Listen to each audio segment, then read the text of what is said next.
Welcome to another episode of the No Ceilings Podcast. I'm Tyler Metcalf, joined as always by Tyler Rucker. Rucker, how are we doing? Fantastic. Very, very, very good. Less than 20 days until college basketball. We got exhibition games going on in college basketball. We've got scrimmages.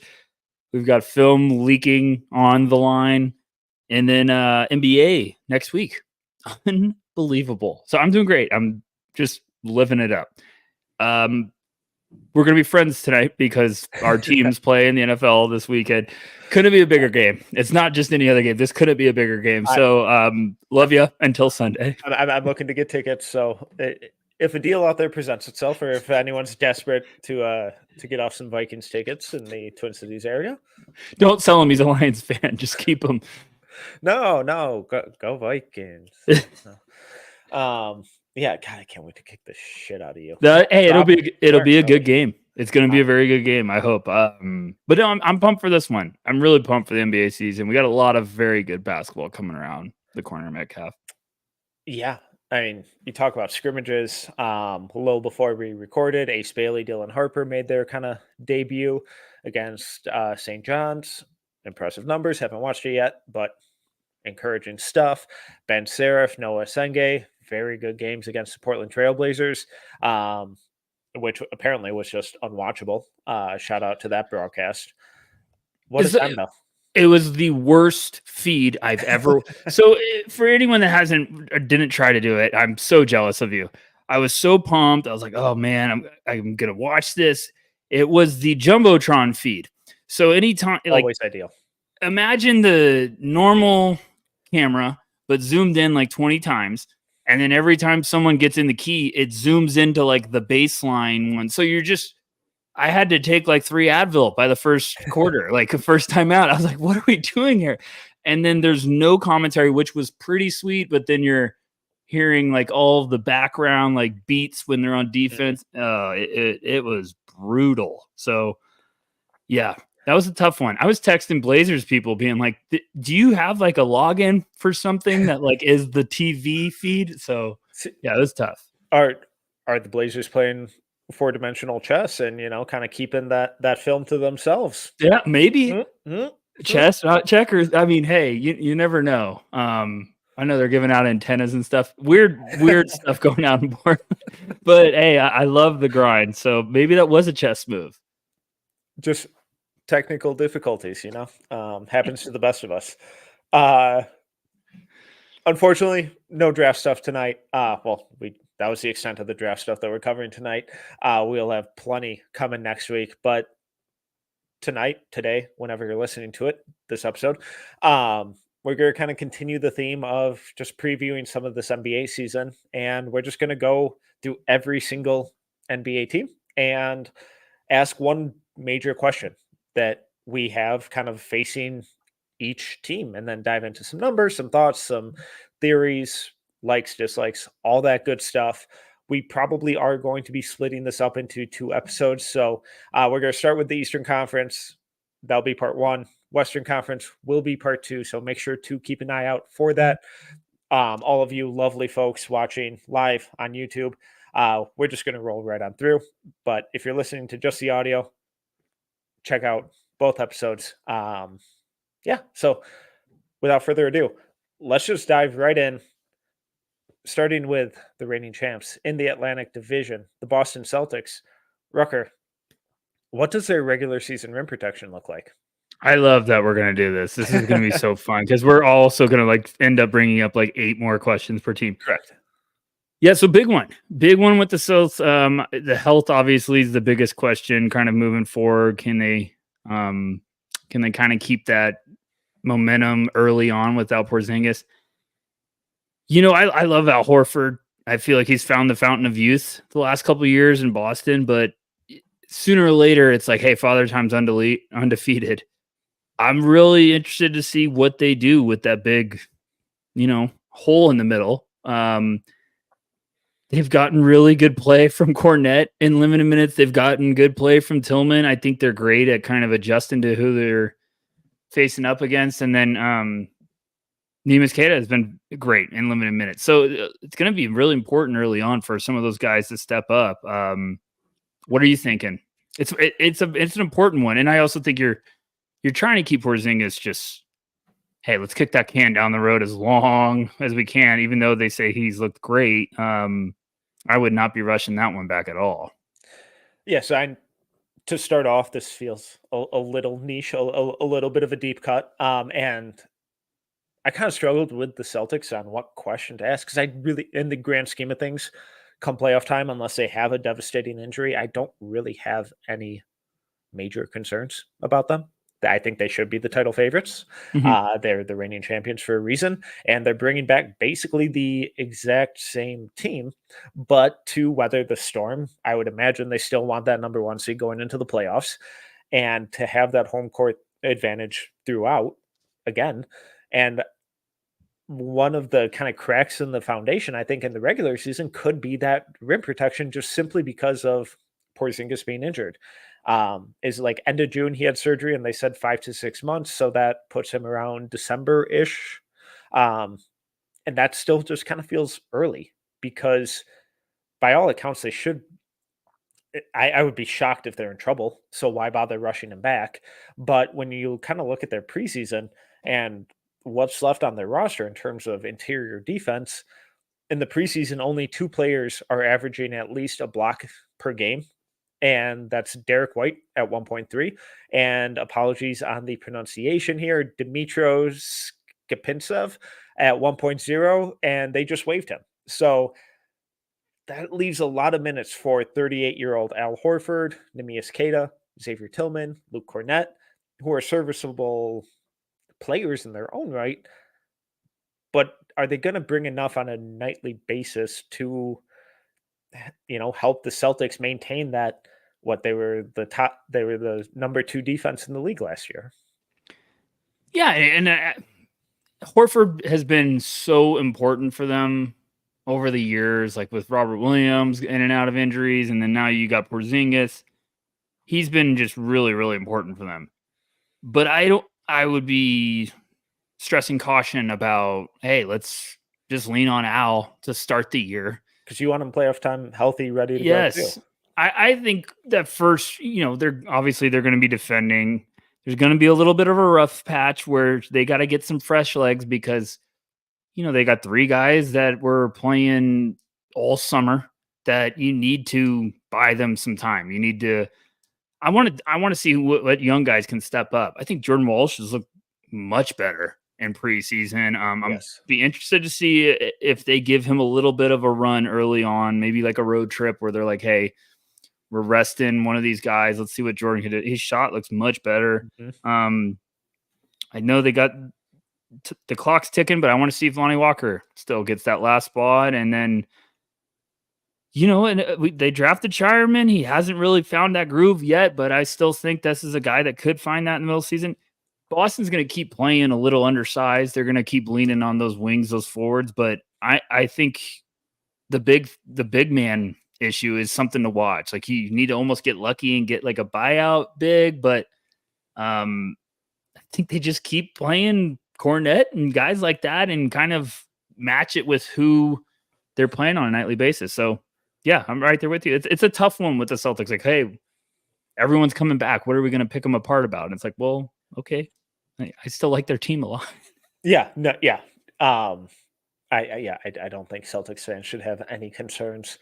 It's just about get Porzingis healthy, but in the meantime, I think you can kind of take a lot of the load off of those, backup bigs, for lack of a better term, Mm-hmm. by further leveraging the athleticism, the perimeter defense, and the rebounding of the wings and guards on that team. So I'm just going to be intrigued to see if they kind of try to keep opposing teams out and really put a lot more pressure kind of on their perimeter defenders, ask their guards and wings to continue rebounding at a really high level, because they don't have that kind of traditional shot blocker on the roster. I liked Queta coming out of Utah State. He's had some really interesting years, kind of bouncing around the league. Al Horford is obviously Al Horford. Luke Cornett's been serviceable, but those have mostly been in just kind of spots here and there. So I think it'll be a really interesting, just kind of very specific aspect of their game Right. to keep an eye on. Absolutely. Okay, let's move on to the New York Knicks.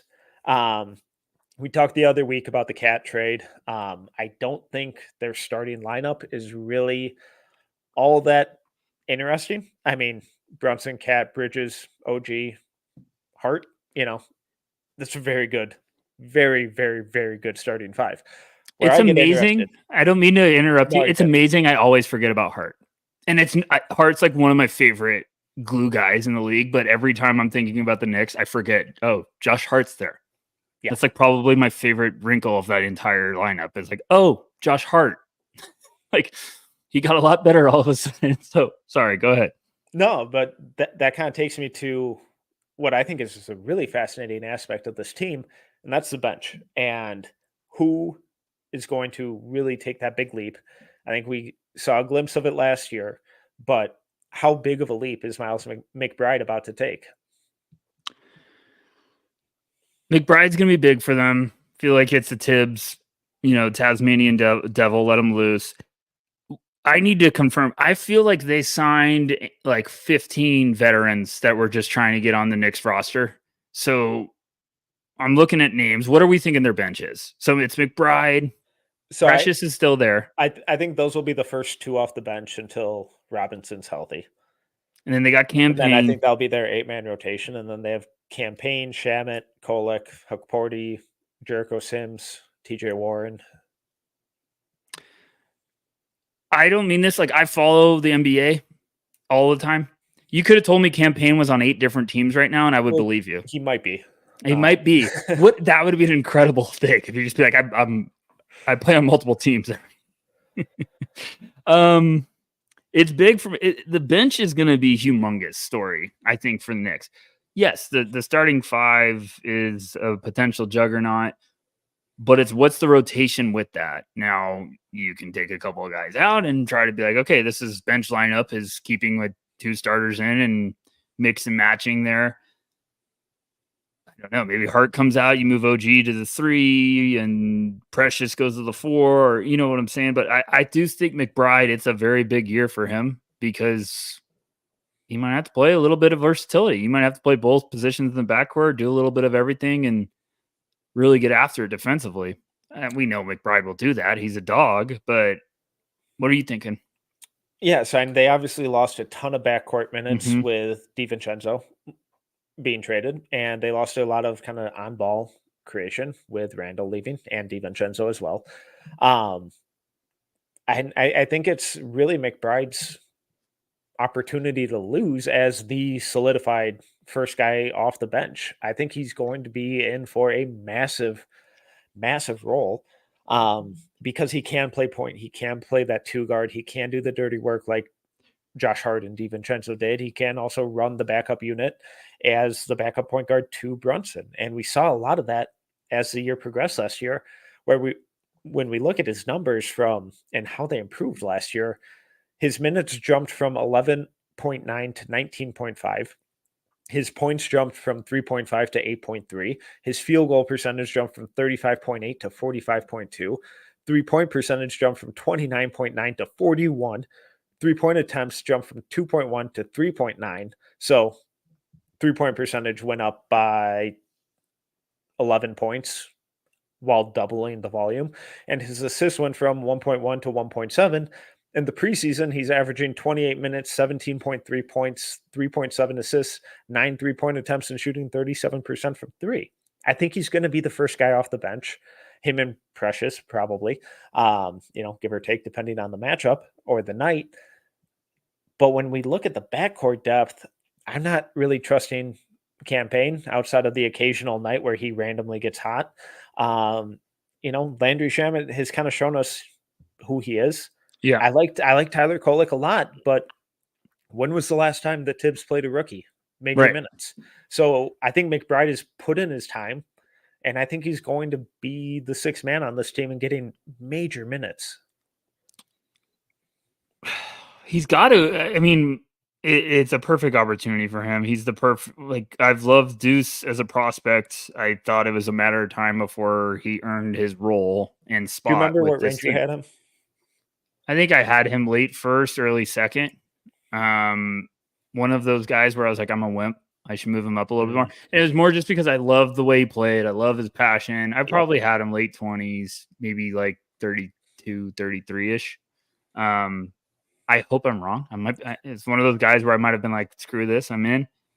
But I just love, like, it does seem like this is the time for, like, he's 24, had a nice step last year. I think the confidence builds and the writing's on the wall. Like, you can clearly take that next step for Deuce. And I love when teams go all in.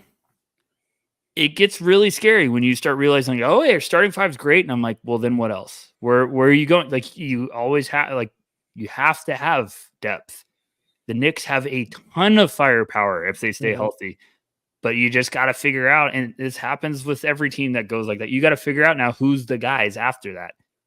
Do I think Campaign is going to keep that over Tyler Kolek? Yes. Do I think that clock could run out quick? Yes, I do. But it's looks like it's Deuce off the bench. Like, he's going to be given every opportunity to really be that impactful guy.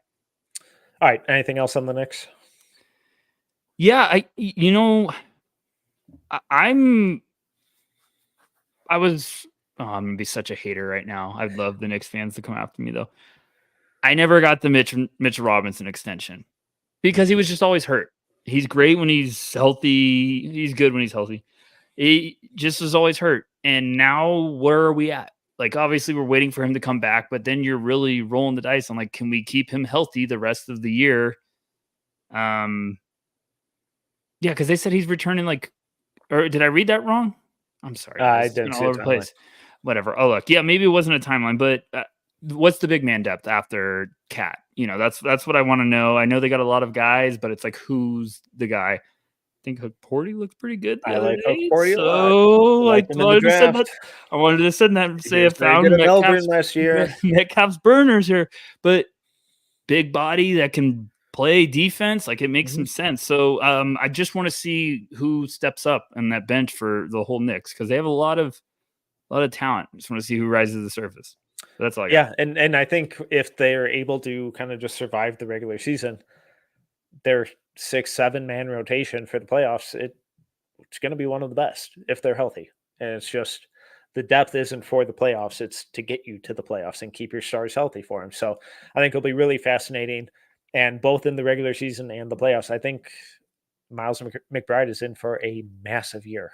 So Mitchell Robinson targeting January. So my point is just like, okay, like, that's fine, but it is a long time.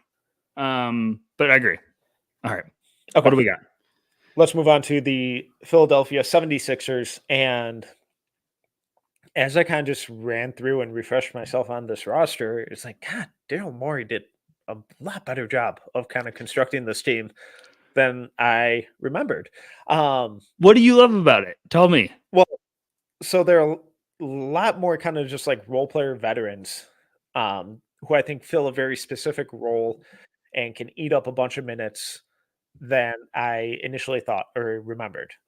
Where I'm like, top of the rotation is obviously Maxey, Embiid, Paul George, your big three. Thank God Paul George didn't have a major injury there. That looked nasty. But then you even have guys like Kyle Lowry, Kelly Oubre, Martin, Drummond. And are they superstars? No, but are they really serviceable role players who have figured out how to find their spot in this league and make an impact towards winning basketball? Yeah. And then you still have guys coming off the bench or like deeper in the rotation, like KJ Martin, Yabusele, Eric Gordon, Reggie Jackson. And coming into this, or, a couple of weeks ago, I was like, man, they're going to have to really rely on a bunch of young guys. So that kind of leads me to my question of what, if any, young guy is going to kind of step up at the end of this rotation or actually kind of carve out a role in this rotation. A lot better roster than I was remembering. Because, just some teams you just get caught like, oh, they got the big fish, and then you forget like all the other little moves. Caleb Martin's a good little move on like bouncing back. We thought he was going to have a huge year last year. Eric Gordon, if he finds a fountain of youth. Kelly Oubre just continues to always be like underappreciated. He was very good last year. You know what? I understand. I understand it could drive you crazy. Yes. There's games where I'm like, oh my gosh, just stop shooting. But there's also games where it's like, oh, Kelly Oubre is going to win the game Like, for you please don't guys. stop shooting. Yeah, please don't stop shooting. So I think it's a great wild card to always have on your team. Like, okay, kick Kelly out of the game. Like, keep Kelly on the floor. Like, pretty simple. Yabu's a very underrated ad. Drummond's a good one. You know, it's what you said. It's not the sexiest, but your starting five you're hoping is going to be a juggernaut or just fits very well, and then you get some vets that understand their role. Right, like Reggie Jackson even on the roster. Like, it's just crazy. But McCain's the one I'm watching. Like, I think McCain could really be an important piece on this team. So Ricky Council too, I guess. You know, what are you thinking? Yeah, and you know, I saw earlier today that looks like McCain's okay after big fall he had the other night. So great news. But you know, he's leading the team in preseason minutes. Ricky Council up to 18 minutes, had some really great summer league games, but then some big time stinkers. So he's still really streaky. And is Nick Nurse really going to trust a young guy like him who's really streaky? His highs are incredibly high and impressive, but is that inconsistency going to get him minutes over KJ Martin, Eric Gordon, Reggie Jackson, Yabusele, who might be a little more reliable? They might not be able to hit those peaks, but their, you know, lows are a lot better or a lot more reliable, and you know exactly what you're going to get in the 10 minutes that they're out there. And then Adem Bona was a guy that I thought was going to be able to kind of carve out a role. And based on the preseason, no chance in hell unless there's a lot of injuries and he's averaging just 11 minutes compared to 20.8 for Drummond. So I'm not too surprised. I'm not surprised by that. It's Drummond. Neither am I, but I thought there'd still be a route for him to get more than 11 minutes in the preseason. They're gonna put Bona probably in Delaware a little bit, let him get some run, and then hope year two they're. But it's also a really good reminder of how big that gap can be between rookies and veterans who might not be perceived as awesome all-star level players, but are just really serviceable backups who rebound the crap out of the ball, do a bunch of the dirty work. And again, you know exactly what you're going to get. You know exactly what you're going to get from Andre Drummond. Yeah. On a nightly basis. And Bona is a wild card. So when we look at their young guys a couple weeks ago, I was like, God, some of these guys might be in the rotation a lot. And now it's like, is McCain going to break the top 8? I'm not sure. Early on, probably not. A tradition unlike no other. We always get like, hey, new is great. And then all of a sudden you realize guys like Drummond realize what their role is in the second half of their career. And they continue to be valuable pieces because everyone's like, our backup big rebounds the hell out of the ball. And we understand we're fine with Drummond. And can eat up minutes for our superstar center who's hurt all the time. And that's also why you keep someone like Drummond, because if Embiid misses time, you thrust Drummond in the starting lineup. Now Bona becomes important to come out and give you some fresh minutes. So you got to have depth. We were just talking about that. Like Philly's going to be interesting as long as they stay healthy. Big guy in the middle. So if he's healthy, this team is going to be a joy. If he gets banged up, Maxey and PG, you're gonna have to carry you for a while. But I would love to see. There's another big injury question mark as well. Yeah, a big if. So might be some Maxey time for a while. The Maxey and Kelly Oubre show for a while. But I'm excited to watch the Sixers. Okay, let's move on to a team that I'm not sure we're quite as excited to talk about. The Brooklyn Nets. I'm thrilled. How many shot attempts is Cam Thomas going to actually average this year? So what did he average last year? 18? Yeah. Let me run through some numbers. I knew you'd roughhouse. So in the preseason, he's in the preseason. Obviously, all of this is, take the preseason numbers with a grain of salt. It's a preseason, but he's leading the team with just 10.3. Last year in 31.4 minutes, he led the team with 18. And with Bridges, Dinwiddie, Walker, and O'Neal gone, so are 41.3 shot attempts. Last year, his usage rate of 29.5 ranked in the 95th percentile, and his assist to usage of 0.51 ranked in the 5th percentile. Just incredible. Bucket getter. He knows this game is all about one thing: buckets. I love Cam. I still am a fan. They and the Wizards are going to have an all-time tank off this year. It's going to be incredible. I like Washington's version. Yeah, a couple other teams. I like Washington's version a little bit better just because they're going to be developing some real nice pieces. But yeah, Cam's just going to be getting buckets. Did he sign? Is he extension eligible? Oh, God. Is this an extension year? Because that number might double. Whatever I was going to say might double. He's got to be up for it, right? I believe this is his last year. Yeah, he's a restricted free agent next year. Oh, the RFA. So, again, in 31 minutes last year, when they still had Bridges, Dinwiddie, Walker, and O'Neal for the bulk of the year, he averaged 18 attempts a game. With those guys gone, how many shot attempts is he averaging? Over under 25. 25 is a big number. It is. Cam Thomas doesn't think so. If he speaks in the third person all year, over. I'm only, that's a big number. I'm going to say under because I think he will be in the 20s, but I think it's going to be like 21. You think over? No way. 25's huge. It is. I'm just going to run through. Give me some comparison. I'm going to run through their roster. Nick Claxton, Day'Ron Sharpe, Noah Clowney, Derek Whitehead, Zaire Williams, Jalen Wilson, Amari Bailey, Jackie Kui. Apologies on the pronunciation.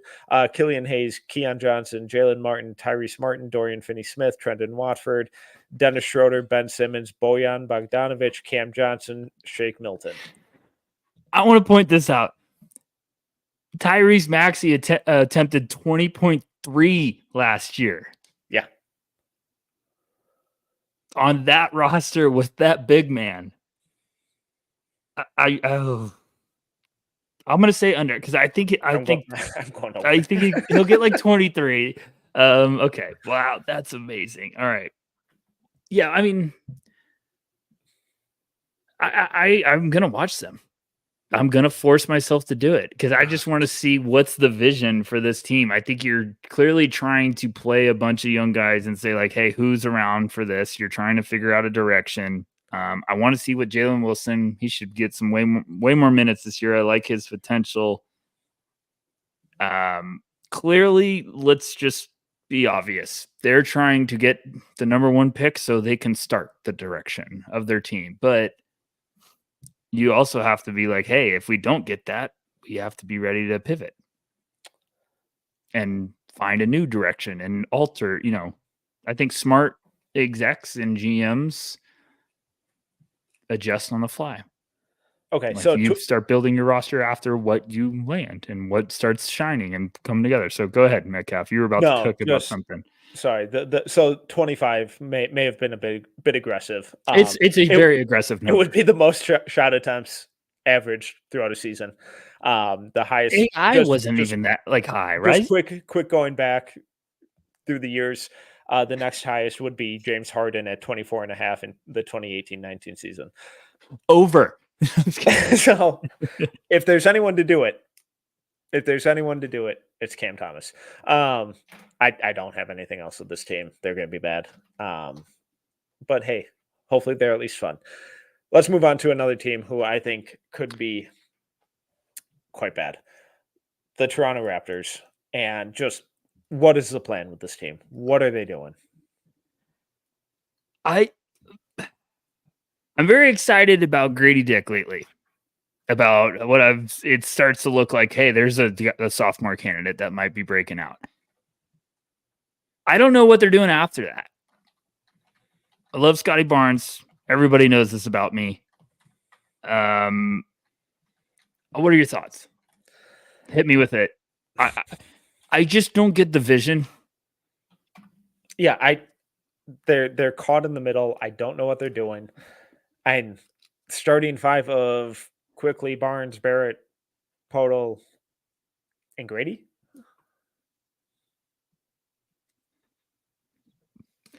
RJ Barrett leads my idea guy rankings. We should do an episode on that. He's Power fine. rankings of idea guys. He's fine, but I think teams and people try to convince themselves that he's better or he's going to develop into like I feel like for years we'll be like, oh man, he's close to getting that next step. It's like, okay, how long do we keep saying that until we finally say like maybe he's not gonna take that next step? Maybe this is just what he is.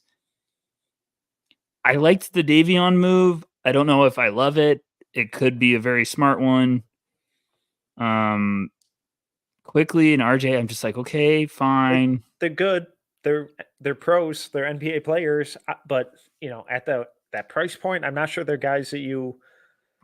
What are we doing with Bruce Brown? He'll be gone. I think half this team is going to be gone. But that would also require them to commit to a direction. Like what I hate with teams like this is when you do the, hey, let's run it just to see what we're working with. And you go in a little bit of a heater and then all of a sudden you get cold and you get to that all-star break and you're like, fire sale? And then you're like trying to tank on the fly. And then all of a sudden you look up and you're like, oh, we landed the 6th pick because we were trying to, you know what I'm trying to say. It's an island of misfit toys. And I don't know how they come together. Because you look through, it looks like a 2K roster right now. And I mean that in the nicest way. It looks like they just are putting a bunch of stuff together and trying to figure out where they're going to move stuff. Like eventually, it's what you said. They have a lot of guys that they're like, we're going to be able to move these guys and sell them for assets. But then it's like, are you going to just keep doing this over and over again? Because I do like some of their talent. It just none of lacking. it seems to fit together. Yes. Like individually in a vacuum, like I like Quickly as a player. I obviously really like Scotty Barnes. I like Barrett. I like Podol. I like Grady Dick. I don't like any of them together. None of them seem to complement each other. And I don't mean to laugh. Like it's a team without an identity. That's where they're at. Because I do like a lot of these guys. I like Grady Dick. I think he's going to be a nice piece with Scotty Barnes.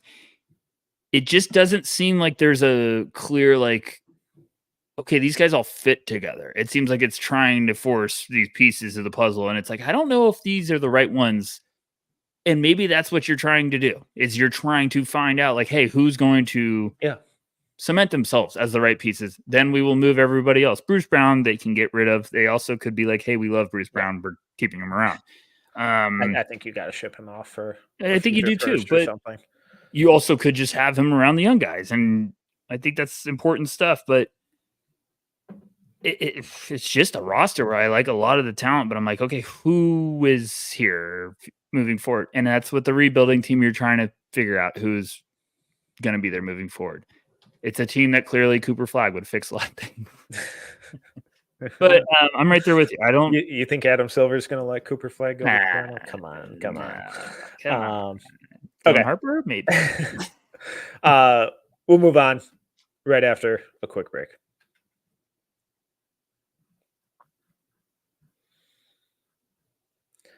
Okay, moving on to the Central Division. Starting off with the Milwaukee Bucks. Milwaukee. Who else? It's Algonquin for the good land. Who else steps up if Middleton still isn't who he used to be? Really proud that you got that reference. I think there's a big alarm. I grew up in Milwaukee. Of course, I got that reference. No, I'm just telling you. I'm a little worried about. I could see Milwaukee going 2 directions this year. I think the Damian Lillard revenge tour is going to be legit. I think Giannis is going to be possessed. Middleton, I'm scared about. I'm scared this is going to get ugly in a hurry. I feel like he's gotten old quick. Yeah, Yeah, so they were like their net rating, obviously, whatever. I don't need to do a qualifier every time I mention that. But they were still better with him on the floor last year than off. But I think that's more a testament to how bad their rotation pieces were. We got to give a shout out to Jack. Jack, we have not gotten to Portland. Thank you for the shout out. Jack. We have not gone to Portland yet, so we'll get to that, and I will have plenty of Tumani Kamara comments. Gosh, I love that one. Milwaukee, who's stepping up for AJ Johnson? Looked good the other night, by the way. And he's not playing this year. I know he's not. Project, he shouldn't. But he's a project I feel very good about. Yeah. I don't know. Okay. So last year, Connaughton, who was, one of their big role players when they won the title, huge drop off. On-off differential of a minus 6.2 net rating. Beauchamp had a rough summer league, continuing to struggle in preseason. 36.4% shooting overall, plus minus of minus 7.7. Chris Livingston had some interesting flashes during summer league, shooting 20% from the floor, minus 7.5. Andre Jackson, 23.1% shooting, minus 5.7%, or plus minus of minus 5.7. New additions of Gary Trent, Taurean Prince, and DeLon Wright. I think that's just going to be it. But man, the window for this team is damn near closed. Yeah, they're going to try to moneyball it to replace Middleton with those vets, which is fine, which is completely fine. You just got to get a punch from everybody else. Trent, I think they're going to lean on. I think he's going to have a good year. I think he's going to have a very good year. I like the Taurean Prince signing. I like the DeLon Wright signing. I like those signings. You just would like those signings Dame has to return to what he was in Portland, and I think his struggles last year were well documented, and his kind of tenaciousness of returning to that form this summer has also been well documented. Just so much of this relies on what does Middleton look like, because when he's right, this team is very, very good. But when he's not, they're just like, are they better than the Sixers? Are they better than the Knicks? Are they better than the Cavs? I'm not sure. I think Dame's going to shock people this year with how scary he's going to look. I understand why he had a down year. Mm-hmm. I want to see Middleton's contract. Milwaukee's the biggest. I'm keeping a close eye on you during the trade deadline, because I feel like that's a Middleton move of like selling him for a couple pieces that were like, what are they doing? And then you're just like, well, they got to get some depth. I'm fine with those vets they have. Completely fine with it. I'd love if those were the guys that were like 3 spots in the depth chart lower. Yeah. Instead, you're like, now we got to play them. So because Chris Middleton, who's eating up $31.5 million this year and has a player option of $34 million next year, which I'm going to go out on a limb here and guess that he picks that up.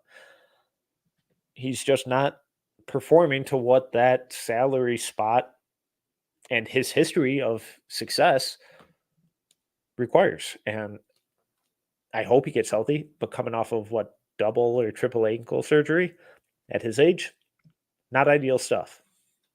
Yeah, so he's 33.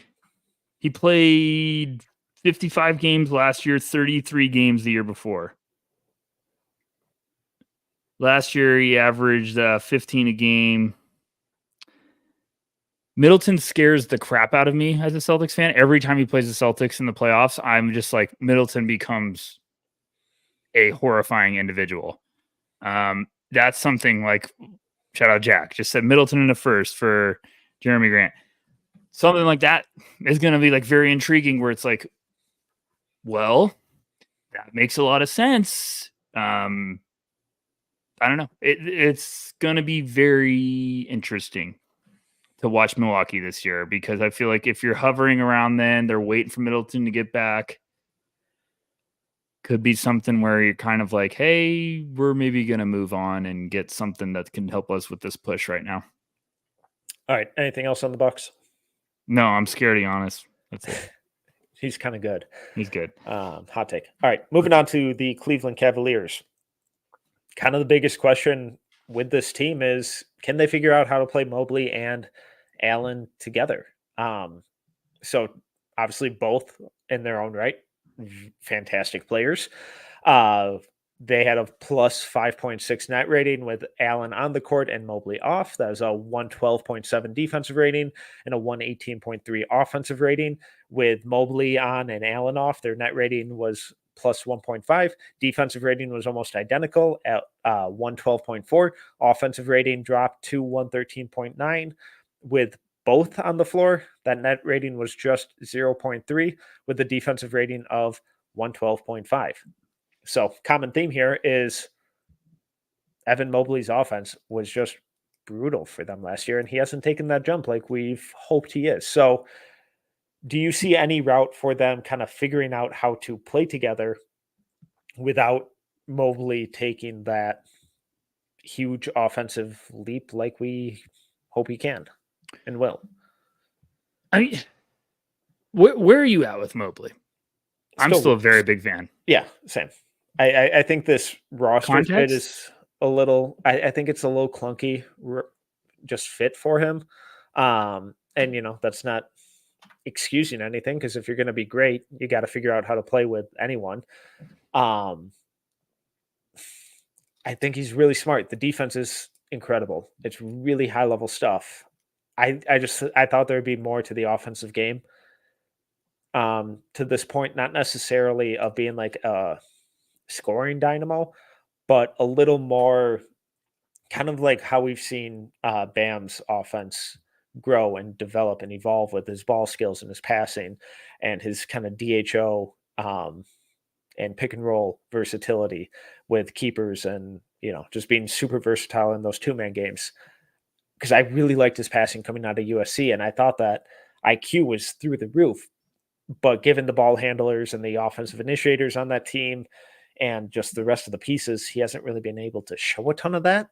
But I think that would be a really intriguing way to kind of unlock or kind of spark plug his offense, especially when he's on the court without Allen. When they're together, it's just kind of clunky if he's not going to shoot it at all. Yeah, it's I love Mobley. He's 23 years old. It's gonna be his 4th year. You go look at his numbers; they basically improves every year. He was 15-8 and 2 as a rookie. 16.2 and 9 last year and 2. You could say fine, okay. His points per game went up a little bit. Last year he was still almost 15 and 10 and 3 with almost a block and a half. 57% from the field, 37% from 3. I think it's context. I think it's a little weird fit. I'm not slandering Donovan Mitchell. He's fantastic. I think they've got 2 bucket getters, and then Mobley's kind of third in line now. And playing alongside Jared Allen, I get the idea. I think it's a little bit kind of what me and you talk about with OKC, where it's like you got Hartenstein not to move Chet to the floor permanently, to have the versatility now to be like, we could either play Chet at the 5 or we can bring in a big man. I feel like Cleveland's been all in on doing the 2 bigs.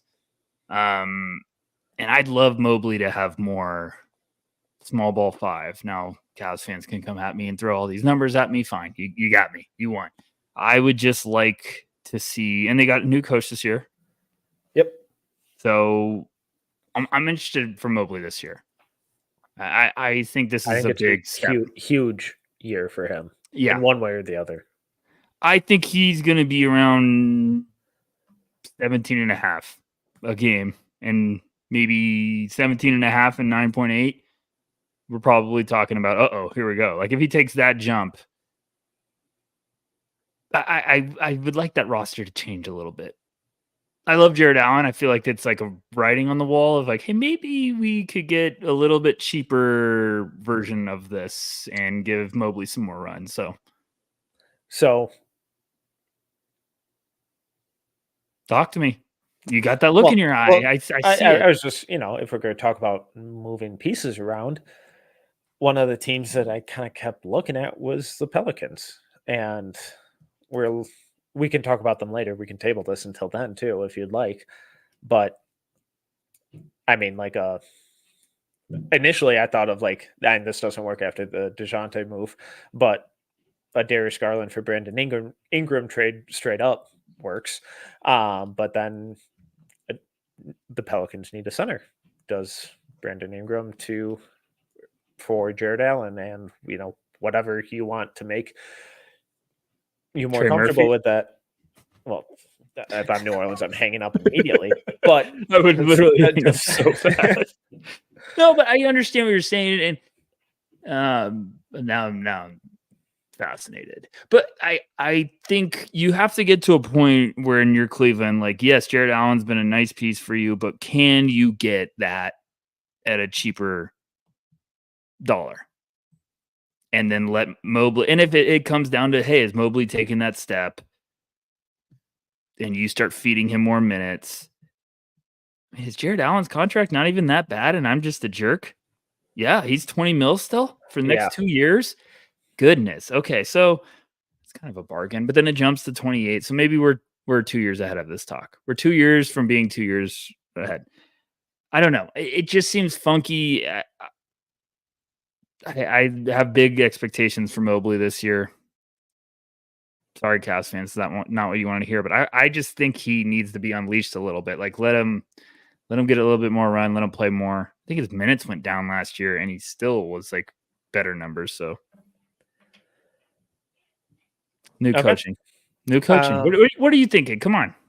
No, I just think it's a tricky roster fit, and it kind of reminds me of the Timberwolves fit with Cat and Rudy, but obviously Cat is an elite shooter and has that floor spacing, and Mobley's obviously a better defender than that, but the lineup,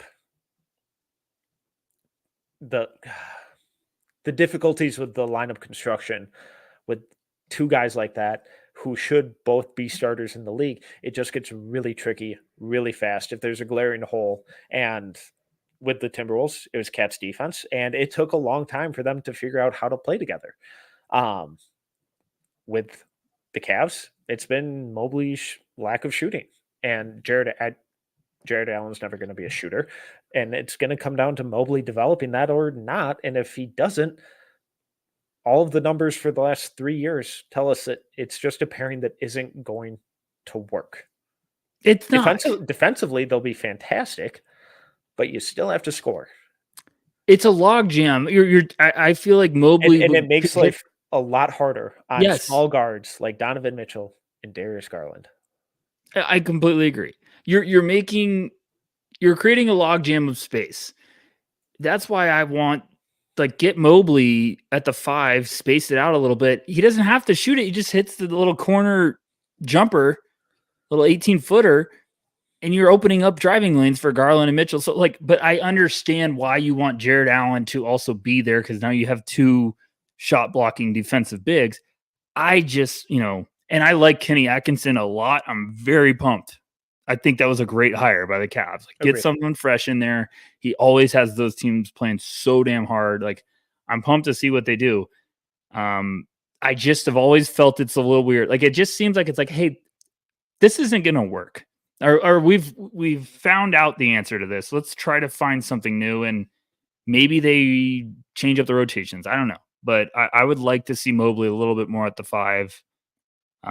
Maybe you get him another rebounder or something, but yeah, we spent so much time on that. I'm pumped about it. All right, let's move on to the Indiana Pacers.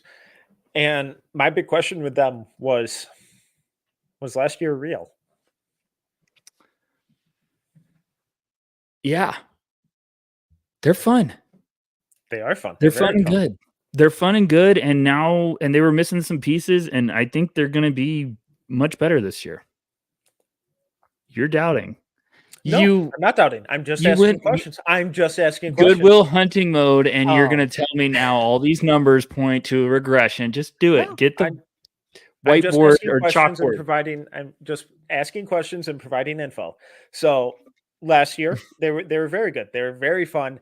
Their offense was incredible. They were one of the best watches on League Pass, and in the playoffs had an incredible run. They didn't make the playoffs the previous 3 years, made it to the conference finals as the 6th seed. Their offensive rating jumped from 114.7 to 121.6. Their defensive rating didn't change from 118.7 to 118.9. A couple years ago, a team had a eerily similar kind of resume where they didn't make the playoffs the previous 3 years and lost in the conference finals as the 5th seed. From 20 or in the year before, they made the conference finals, and to that conference finals year, their offensive rating jumped from 107.4 to 115.7, and their defensive rating went from 115.3 to 113.1. That team proceeded to finish 9th, 8th, and 10th in the next 3 consecutive years. That's the 2020-21 Atlanta Hawks. So I'm just asking, was last year real for the Pacers? I think it's real. Okay. Because I think you're getting Mathurin, you're getting Jarris. I think is going to be a nice bench piece.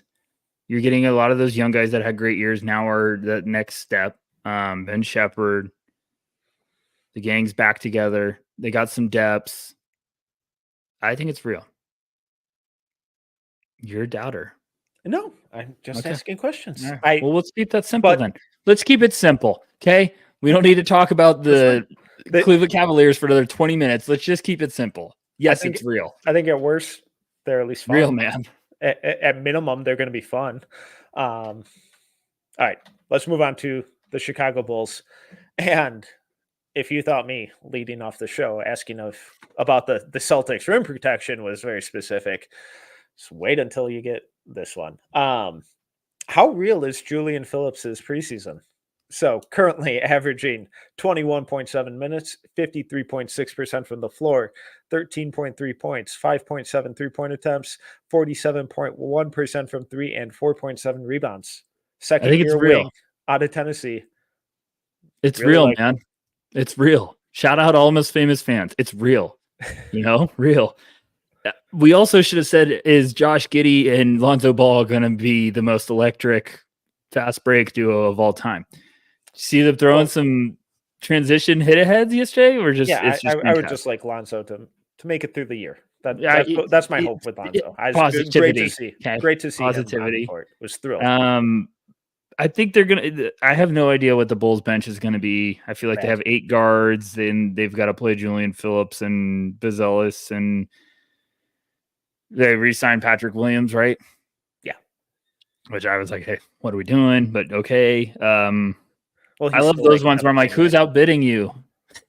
who's outbidding you for Pat? I don't know. Their team's just another island of misfit toys. Would you rather have Toronto or Chicago? Toronto, because I have Scotty. I would Toronto. Yeah, Scotty. But I think he could play Julian this year. I think he'd get a little bit of bench run. The defense is going to be why he gets on the court. Okay, cool. That's all I have with the Bulls. No, I'm really encouraged. I liked Julian's kind of summer league. I thought he showed some stuff. I really liked him coming out of Tennessee. I thought he was really raw. Was going to take a little bit of time, but if he's able to carry over any of this from the preseason to the regular season, I think David Stud. I think they could sneakily. Obviously, I don't think he's going to shoot 47% from 3 all year, but I think there'd be a really solid rotation player in year 2, and I think that'd be way ahead of schedule for him.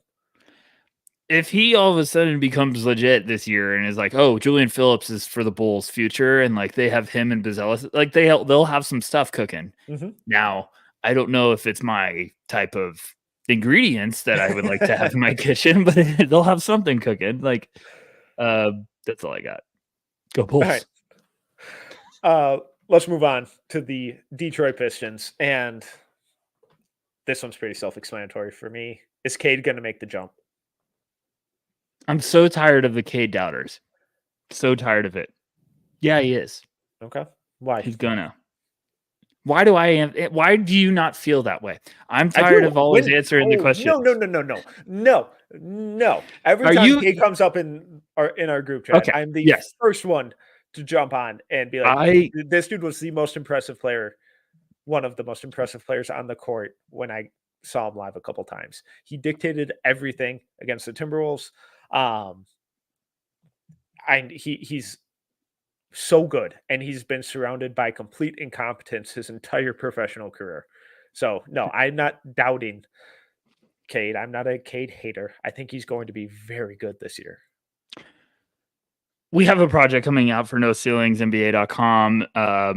Plug number 1, getting the cobwebs off. Going to get better about it for the upcoming season. Less than 20 days. And it's an NBA project. And Cade got brought up. And I think I apologize, Metcalf, because I believe you and me were defending that. A couple other Cade followers were with us, and it got ugly. And I just always have, like, I think he rocks. He's 23. He's coming off a year averaging 22, 4, and 7.5 on 44, 35, 86.9 with no help whatsoever. Like, yes, I've watched games and I'm like, okay, Cade, you got to clean that up, man. I've also watched games where I'm like, this dude is unreal. He's so good. If he just had some help around him, I think they're going to be much more exciting this year. I actually have liked watching Ivy. I feel like it's going to be a fun, finally, maybe this is the bounce back year. Imagine what happens. It's crazy what happens when you play a guy. Yeah, over Killian Hayes. So it's who's in Brooklyn. We should have talked about Killian Hayes and Ben Simmons. Oh, he's gonna eat into Cam's shot. Yeah, so the Cam thing's under. I think Cade is gonna take that leap. I still think he's a heck of a player, and I think he's gonna end up when he gets through and makes that All-Star team. I think he's going to be one of those guys that sticks. Is it in Detroit? I hope for Pistons fans. Is he a second team guy?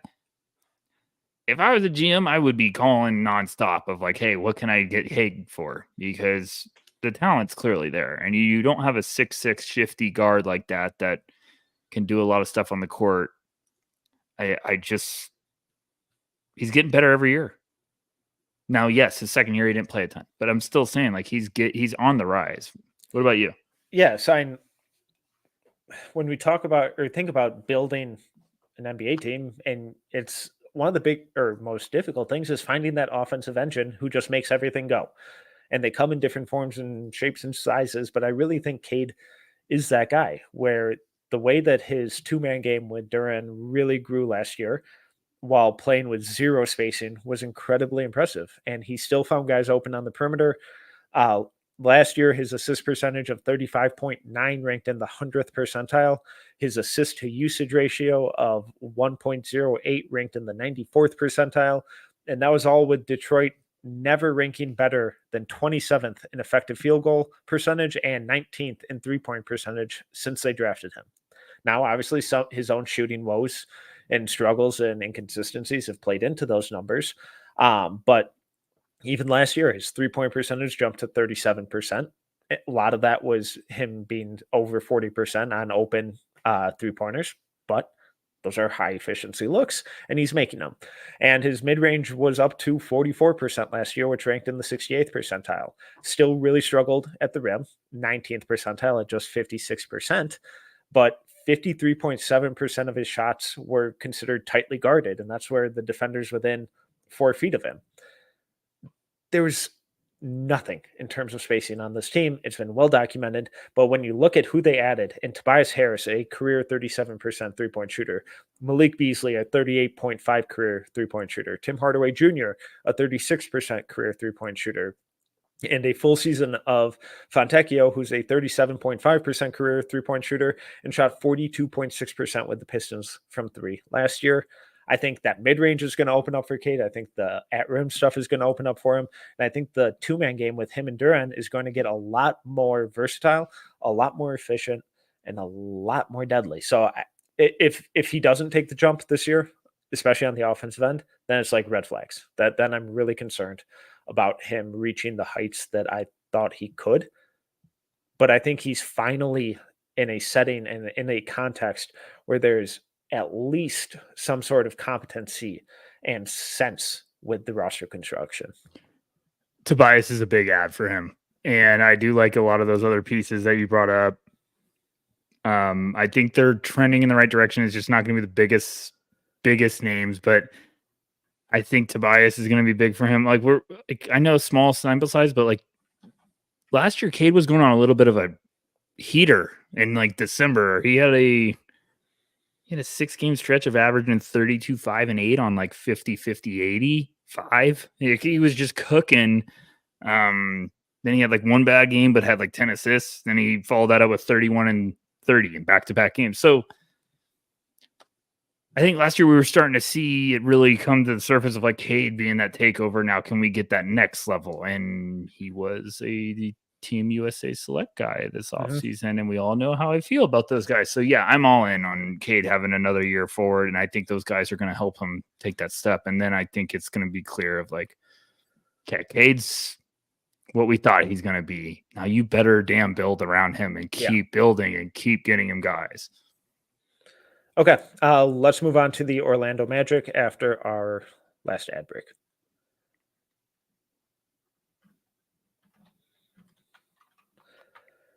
Okay, Rucker, moving on to the Southeast Division in the Eastern Conference. Orlando Magic. Ken Paolo. Orlando! I had to do it. Shout out Magician, shout out all of my Magic faithful. Orlando Magic. I don't know. This might be an hour segment. Well, what's your question? Can Paolo take an MVP-esque leap? Yeah. Is he in it? Is he in the talks this year? Yeah. It'd be a big jump. It'd be a very big jump. And I'm okay. Can I rewind this and preface the question the right way? Is he in the educated talks, or is he in the television Is he in the talks? Why is no one talking about? It's like, is he in the Hoopers MVP discussion, or is he in the machines first take ESPN discussion? The real talk. The real talk, which is all we care about.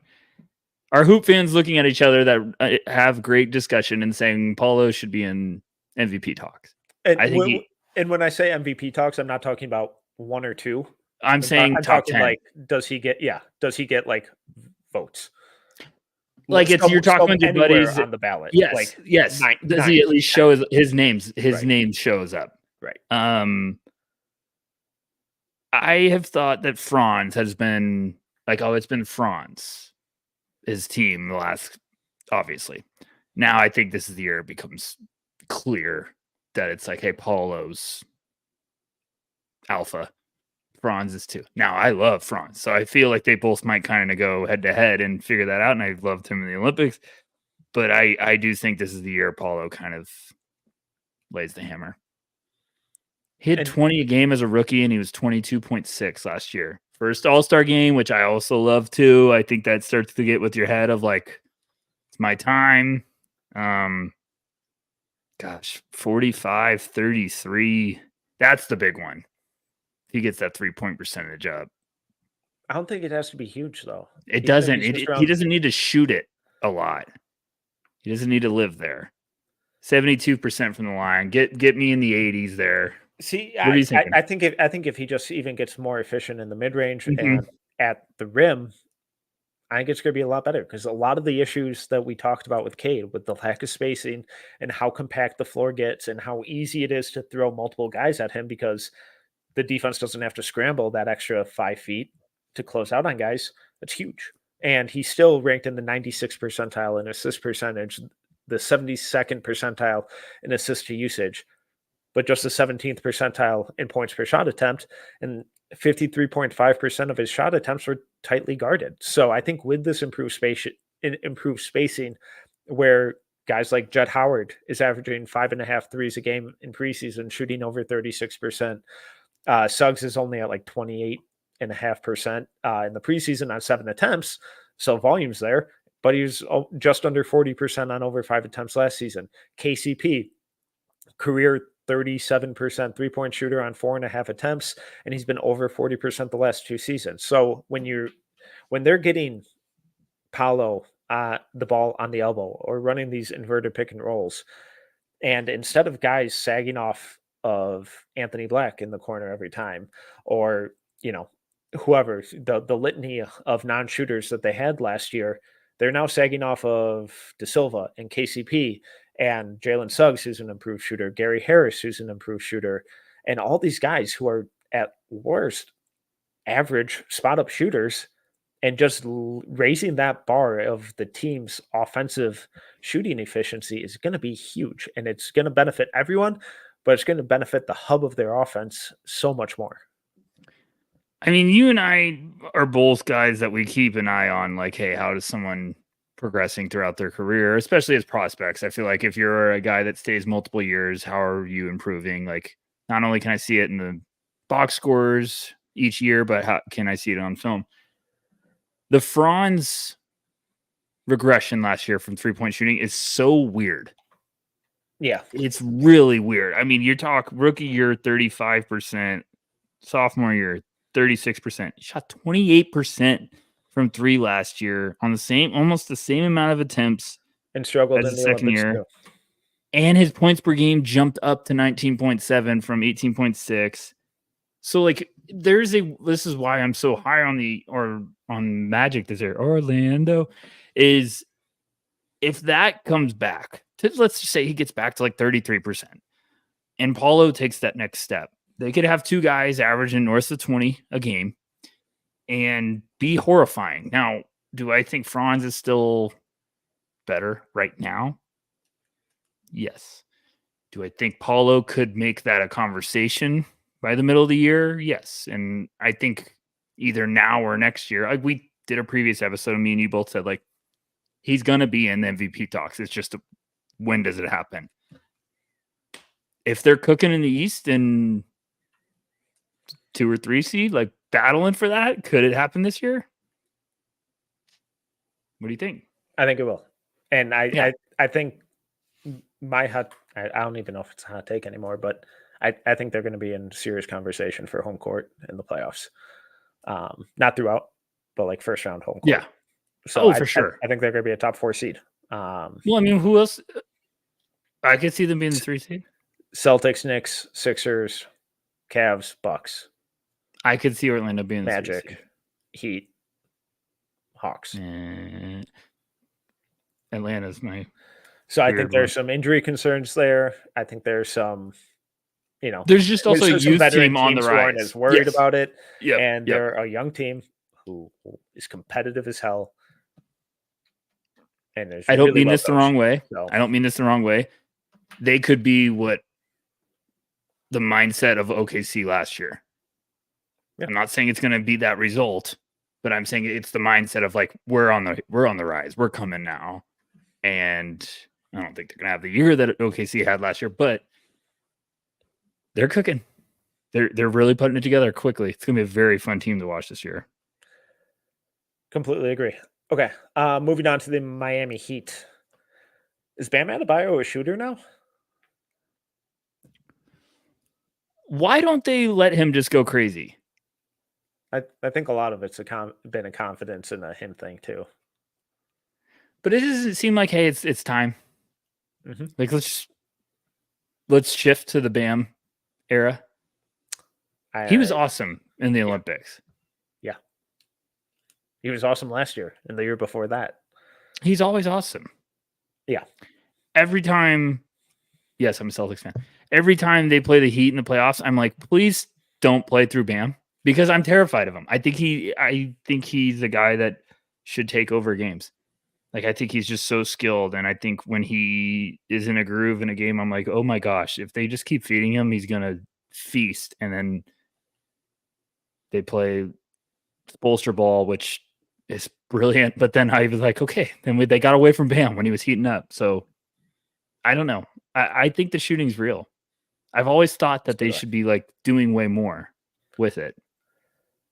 Yeah. So last year he was up to 36% from 3. Now, granted, only 39 attempts, so almost nothing in terms of sample size. We saw him start shooting and spreading the floor a little more selectively in the Olympics and in international play, and that allowed them to play that two big lineup with him and AD and run out some really devastatingly awesome defensive lineups with that, because he was able to space the floor a little bit, combined with his DHO versatility, the pick and roll stuff, the decision making, the ball handling, the passing. And in the preseason, he's shooting 38.5% on 3.3 attempts per game. I don't think he has to be a volume shooter, but if he's in that 3 to 4 attempts a game and is throwing out a little more pick and pop stuff and just forcing defenders to even think about closing out on him, it opens up a ton of space for the rest of the offense for guys like, Hero and Duncan and Jimmy and Rozier attacking downhill and operating in the mid-range and getting to the rim and cutting to an unoccupied lane. And it also makes two big lineups with either Love or Ware a lot more realistic. So I think it's real. I want it to be real just from a basketball aesthetic standpoint. And I think if it is, I think he's going to take over that team very quickly. Yeah, it seems like writing's on the wall to start shifting. I still love that they drafted Ware. I think it could open up some stuff for Bam. I would lean on Bam this year. I think it's a fun surge of confidence. It would be kind of a cool little passing of the torch of like, hey, it's time to lean on Bam. So I'm actually excited to watch them when they're not playing the Celtics. Well, a team that I haven't gotten the sense that a lot of people are excited to watch is the Atlanta Hawks. But are we sure the Hawks aren't good? I'm not sure. I've been watching them in preseason for obvious reasons, and I like a lot of the stuff that's going on. So I was the most excited to talk to you probably about Atlanta. I think they might be good. No, let's define good, because good is vague. Good means a lot of different things to a lot of different people. So when I say good, I mean play in 5, 6, 7 seed. Oh. If they go from first pick to 5 seed, I'm not kidding. That's 5 is aggressive, and a lot of things would have to go. Landry Field gets another extension. 5 is aggressive, but 6, 7, you could talk to me. 6, 7, 8, like within a couple games of avoiding the play-in. Well, like I'll go out and say this: Murray and Trey were a terrible fit together because it's kind of the same thing. And now you got Dyson Daniels next to that. Jalen looks great. Buffkin's a perfect, like, young off the bench guy. Ricochet looks like, oh, this is fantastic. It's so damn funny how quickly the international guys can look so confident with the NBA, because all of them are just like, this is great. And I'm like watching him play, and I'm like, this mother looks so confident on the court right now. Hey, remember when he shot like 39% on almost 300 attempts and everyone said it was across like 70 games in a pro league, but it wasn't real? You know what, Metcalf? It's what time to be alive. It's not just the shot; it's how he's moving on the court. Like he just looks. The legs look bouncy, and everyone was like, "Oh, he didn't look that great." I was like, he's been playing basketball nonstop all year. Like he's just stopped this season. Like all these other guys rested a little bit. So, I mean, Jalen Johnson. I still hate the Capella Okongwu thing. Like, just make up your mind. Well, it doesn't help that Okongwu's hurt. Yeah, but Quinn Snyder, I've always think he'll get it going. I like this team. Trey also looks like, hey, I get it now. Like I'm clearly running the show, but I have better pieces around him. I like it. I really do. I mean, what are your thoughts? I just think it's a team that makes a lot more sense around Trey, and I'm not a massive Trey Young fan, but at the same time, he's getting nowhere near the respect that someone of his talent and production and pedigree kind of deserves. And I just think the defensive structure around him with guys like Dyson Daniels, Ricochet, Jalen Johnson, even, Capella and Okongwu, for all their inconsistencies, they're still solid players. And I think they all make sense around Trey. I think it's a roster that just makes a lot of sense. And even last year, their offense was still 11th. Defense was 26th. I would imagine their defense to be a lot better than that. Quinn Snyder has never had a defense that was worse than 16th. In Utah, obviously Gobert covers up for a lot of that, but it's not like the perimeter defenders there were superstars. And I would be surprised if they were the 26th worst defense again next year. And even if the offense takes a little step back and they're more like 15th, but that defense jumps to 19. They have a fun team. Yeah, they do. I mean, I feel like people are talking about them like they're going to be like a bottom 6 team, and I don't think anything like that. You're gonna make me look at over unders like right after this pod. So like, let's talk like Boston, New York, Philly. There's 3. Brooklyn, I'm out. Sorry, Nets fans. Raptors, we don't know, but I'm gonna just say they're tanking a little bit. Milwaukee, there's 4. Cleveland, 5. Indiana, 6. Bulls, Pistons, pause. Magic, 7. And then you've got Wizards, Hornets, Hawks, Heat. They could be in the mix for sure for the playoffs. Now, everyone pump the brakes on writing this down, bookmarking, whatever you want to do. I'm just saying, if things went perfect, if Ricochet looks outstanding, if Dyson Daniels and Jalen Johnson are like, oh gosh, they're taking off, it could be great. And we've got to take a pause because now we got Jack on the stage. So one of your fans is saying Franz is better than Paulo. Thoughts? Metcalf, go ahead. I just kind of gave some thoughts on this. I think right now you could argue Franz, yes, but I think that torch will be passed very quick if things are going the right way. I think it's Paulo. I think Paulo has MVP level upside. I think he's the type of guy you build a team around. I love Franz. I don't think he's a potential number 1 on a title team. I think Paulo could be. I think Franz is an elite number 2 or a very, very good number 2, elite number 3 on a title team. But he's got to refine the outside shot. And if he doesn't, it's really tough. But he's an insane defender. The feel is through the roof, super smart, really fantastic getting downhill, good ball handler, good passer. I love Franz. But I just think Paulo's in a different tier for me. Magic fans want Paulo to be 1. I mean that in the nicest way. You want it to be 1A, 1B, but you want Paulo to be 1 because that means he's becoming a monster on the court. And I think Franz and him could be monsters together of like playing off of each other and what their strengths do. I think Franz is a hell of a basketball player, but I do think you need to get that shot back to where it was. And then he's dangerous. He's shifty. So yeah. All right. What do we got here? That was a fun time with Atlanta. Welcome to Atlanta where the players play. All right. Let's move on to Charlotte. And for me, it's just, are they ever going to be able to stay healthy? I love so per Cleaning the Glass, last year they had 7,686 total possessions. LaMelo Ball, Brandon Miller, Mark Williams were on the court at the same time for only 315 of them. Not great. But in those 315 possessions, they had a plus 5.3 net rating, a 116.8 offensive rating, which ranked in the 63rd percentile, and a 111.6 defensive rating, which ranked in the 85th percentile.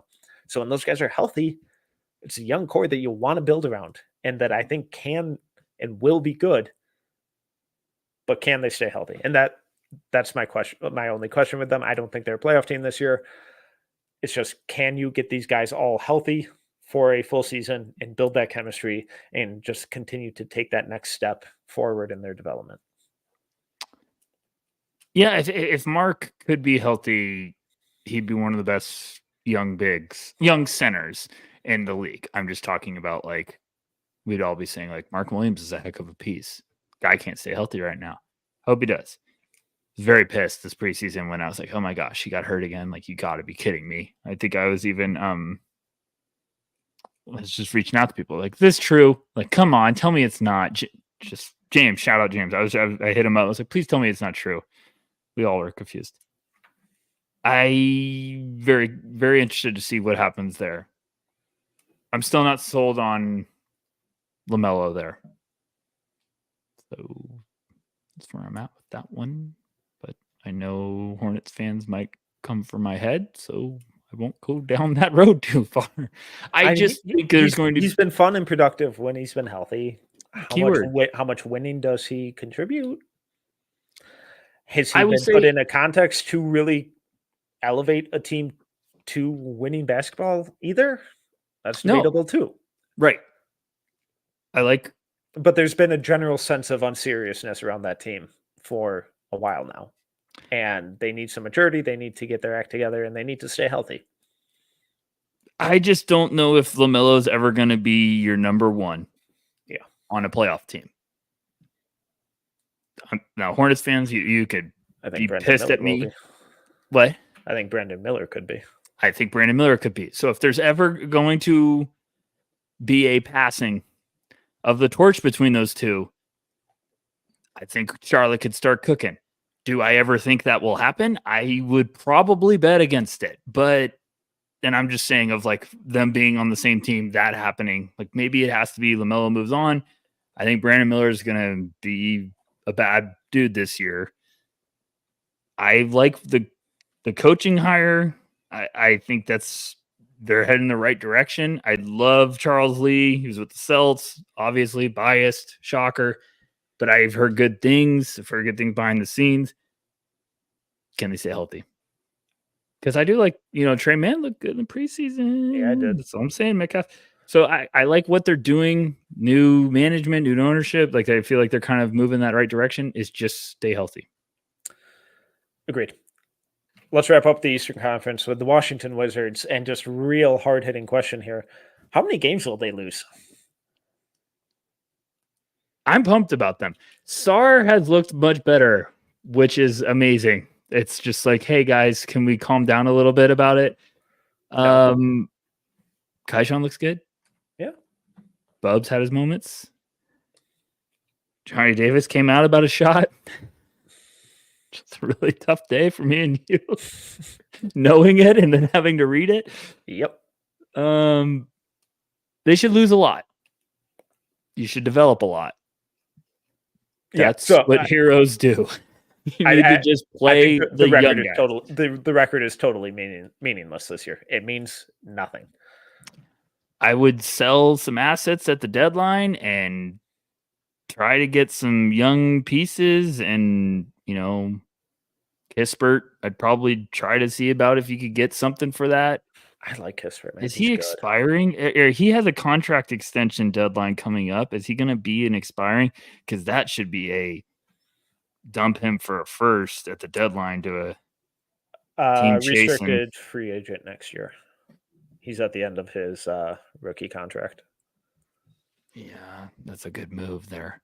So, yeah, I think Washington's right on cue. Like, they are doing exactly what they should do. Just play a bunch of young guys, and then at the deadline, ring the dinner bell, fire sale, baby. Like, come on and get them. Who do you need to help out? And I think you got to do that until you start getting these guys developed, and then you start pushing. But with this draft class, you add a Cooper Flagg, an Ace Bailey, Nolan Traore, Dylan Harper, VJ Edgecombe. Oh, Dylan would be nice. Drake Powell. Like, if you're in that top 5 range at worst, you're adding a lot of really kind of fun pieces because they traded away Denny.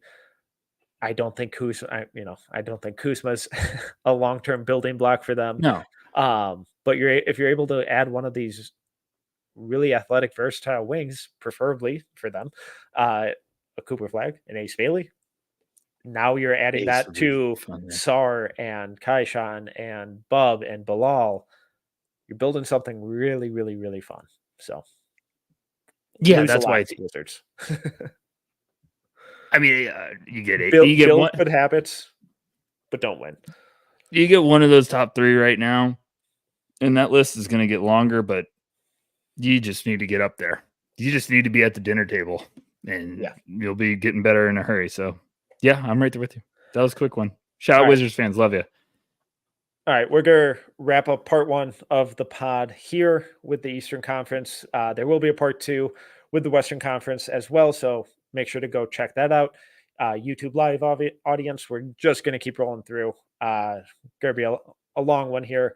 We'll try and cut up the videos for future watches by division as well. But he is Tyler Rucker. You can follow him at Tyler Rucker. Or at Tyler_Rucker, excuse me. I'm Tyler Metcalf. You can follow me at Team Metcalf11. See you in part 2. Bye.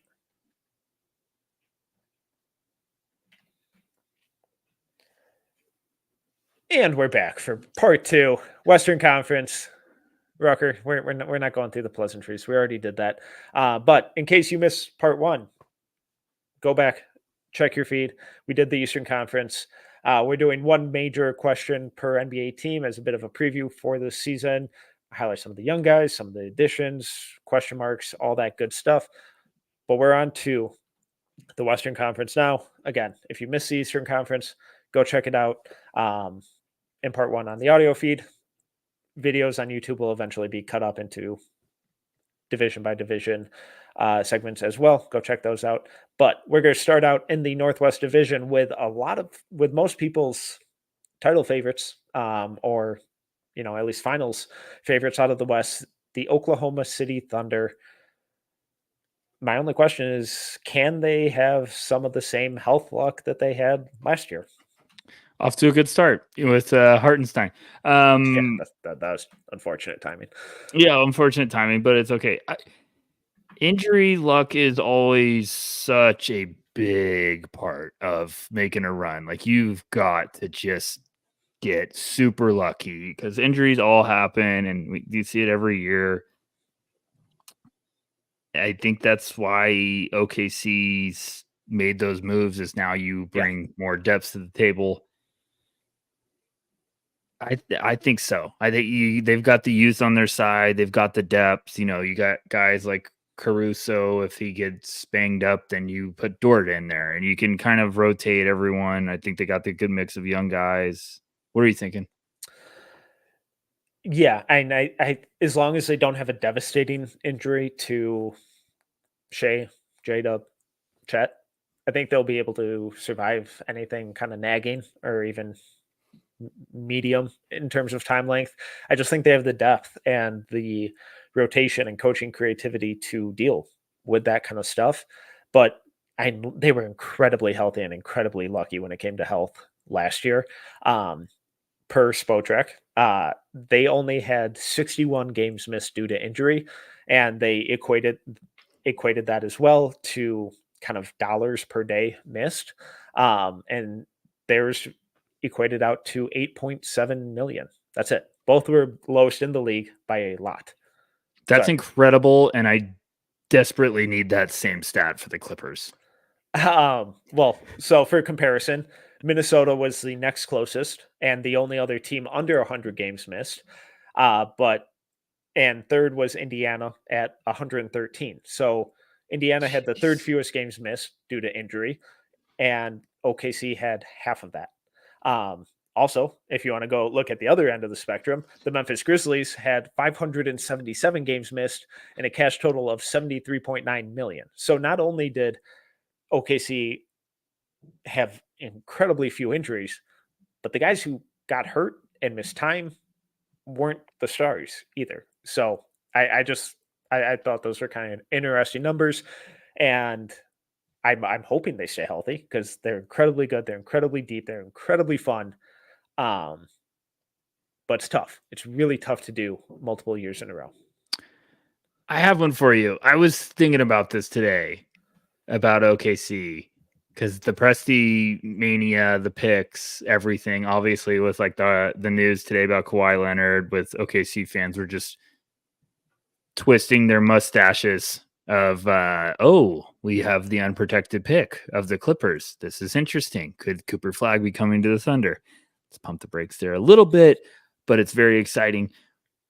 I'm kind of in the camp of like, should Presti just never trade the picks and just keep drafting young guys and like he finds his guy? You know what I'm trying to say? I mean, with Obviously, how limited the second apron is, might kind of have to. I just think like you find your pieces, you keep drafting the young guys, you keep recycling that because you have to kind of contract chase and start playing the numbers. Like if you give Chet a big extension, if you give J-Dub a big extension, then you kind of have to start being strategic. Now, yes, down the road they could overpay for a certain type of player because you could just be like, hey, we need a backup big. Let's just give them 2 first because what the heck, we need it. We'll overpay for it. But I just think instead of like trying to trade all those first for like a big name, I think I just keep drafting, keep building depth, and then I don't know. It was just bugging. Like today, I was like, I can't stop thinking about this. Got to bring it up on pod. Talk to Metcalf about it. I think I just keep stacking that roster and just keep finding like, because I mean, right, with those draft we need to picks, get better shooting. Like, yeah, with those draft picks, they have the flexibility to take a home run swing and take a guy who's ready to fill a specific need or, contribute right away as well. And both will be on incredibly cost controlled contracts. So yeah, then it's shocker. But one of the best teams in the league, who's really smartly well run, is in a great spot going forward. Who'd have thought? Who would have thought? All right, moving on to the Denver Nuggets. Who steps up and replaces KCP? I think it's got to be Strother. Ooh. But I also feel like it's a very big year for Christian Braun. Yeah. What do you thought? What do you think? I think it's kind of going to be committee between those two. Brown. I hate his name. Just spell it the right way. I always hate it. CB. I just think he needs to take that step this year that we thought he was going to take last year. And I think he's going to get the opportunity off the bat. His defense has been really good his entire time in the league. It's just how real is the shot? And, he was in the 73rd percentile in 3-point percentage at 39% last year, but very low volume, just 14th percentile in frequency. Preseason shooting 7.7% on 3.3 attempts. Not ideal. It's also preseason. So, but the bigger issue is that no one really treats him as a shooter. If their possessions are ending with him taking a 3, most teams, at least the past 2 years, have been more than okay with that. And they've just kind of let him shoot. Where I think it gets a little tricky is that Strother, I think his shooting could really give him the edge and be more of that seamless fit on the offensive end. But the defensive concerns are what they are. In preseason, 44.4% from 3 on 4.5 attempts. Last year, he's down at 32%, but in 79th percentile in frequency. So the volume was there. And I think offensively with him running off of screens, we saw it in summer league where he was fantastic. I think Brown's going to get the nod at the beginning of the year, but if the shooting really struggles, it won't shock me at all if Strother takes it over pretty quickly. Wow. First preseason, thought I was unmuted and I was muted, so that was embarrassing. I agree. I think it's got to be between those two. They have a lot of pieces I still like on that roster, but I'm trying to figure out who's the guy that's going to step up. The Westbrook thing is obviously the biggest, like, wow, I can't believe they did this. Malone has been weird in the preseason. I feel like there's a lot of comments where I'm like, is Denver kind of a mess right now? Like, I feel like he's been poking the bear, trying to get people like to be fired up. And I'm like, oh gosh, is Denver... We're going to look up in the middle of the year and be like, Denver's the 5 seed, 6 seed? What's going on? And if Jokic still rocks anything like he did at the end of last year and in the Olympics. Yeah, it'd be tough. Okay, let's do this. Let's do this the right way. Mr. Metcalf, let's go to the team that I'm very excited about, and every day I keep getting more excited about. Your Minnesota Timberwolves. How quickly and easily does a Sir Julius Randle fit in? You could say both ways. Fit in. That's obviously the big question mark with this team because they shipped out. It's sort of a 1-for-1 replacement with him and Cat. And just to be clear, Cat is the better talent. He's the better player. But stylistically, they're kind of similar. Ton of question marks on defense. Cat's a much better shooter. But I think Randall's ability to kind of create on ball, create for others, attack the rim, get downhill, with fewer turnovers is a little more comfortable. There are obviously going to be some bumps in the road. It was good to see that he was at least able to get in one preseason game the other night with these guys, and decent game, 15 points, 50% shooting, 6 rebounds, 5 assists, 2 turnovers, solid stat line.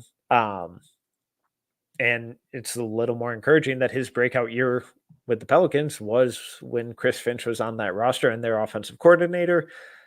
I just think stylistically on offense, I think it might be a little less clunky than we may have thought initially. But a lot of that's going to come down to what does the ball movement look like, and hopefully it doesn't stick too much. And between, because Ant's guilty of that too, where they just kind of dribble the air out of the ball, where it's catch, survey, now go. And if Ant's doing that, if Randall's doing that, it can just kind of bog down the offense. But I kind of shockingly don't have a ton of concerns about his fit, even though I'm not the biggest Randall fan, if that makes sense. Yes, it does. For listeners, for part 1, you'll like this. If we're comparing the Cam Thomas hour shot tracker, Julius Randle, the highest he ever got was 18.6. So that just shows you Cam Thomas really got to get up there. You know what? I was listening to Simmons and Russillo and House today on the over under pod, which is always just a fantastic listen, and having them 3-parter is psychopath. And I forget, shout out Albert, I forget how bad those Knicks teams were when Randall was just like getting, like, he averaged 24 and 10 that year. I think he was all NBA. They were bad. That was a bad team. Yeah. They didn't have much guys offensively. So, like, I think he get kind of a bad rep. I think he's going to be a bounce back guy for sure. Contract year guys are just fantastic basketball players. It's amazing how efficiently and they buy in and they really play tough. So, like, I think it's a good move. I like the Randall wild card a little bit more, even if it's like kind of a timeshare with Naz Reid getting some more minutes. I liked it. I'm a fan. DiVincenzo looking like everyone in the league insulted his whole family. I love him. It's so probably my favorite thing of the whole year. I hope he's just like just lit a fire. He's just like, he's going to visualize, basically like Waterboy. He's going to visualize that Tibbs is in every single stadium. So I love it. It preseason was like exciting. Yeah, and Dante's looked incredible. Also, shout out Josh Minot. The Minot hour? I didn't expect that. Goodness. He has looked, and all summer, that entire organization has been hyping him up too. So I don't know how he gets minutes, but I think he's going to be in this rotation. So he's been very good. Very, very good.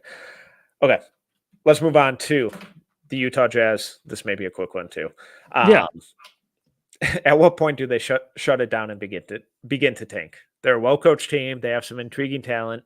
We've seen it the last couple of years where they kind of get out to a bit of a hot start, maybe a little too hot, and then shut it down. So how long until we hit that point? November 13th.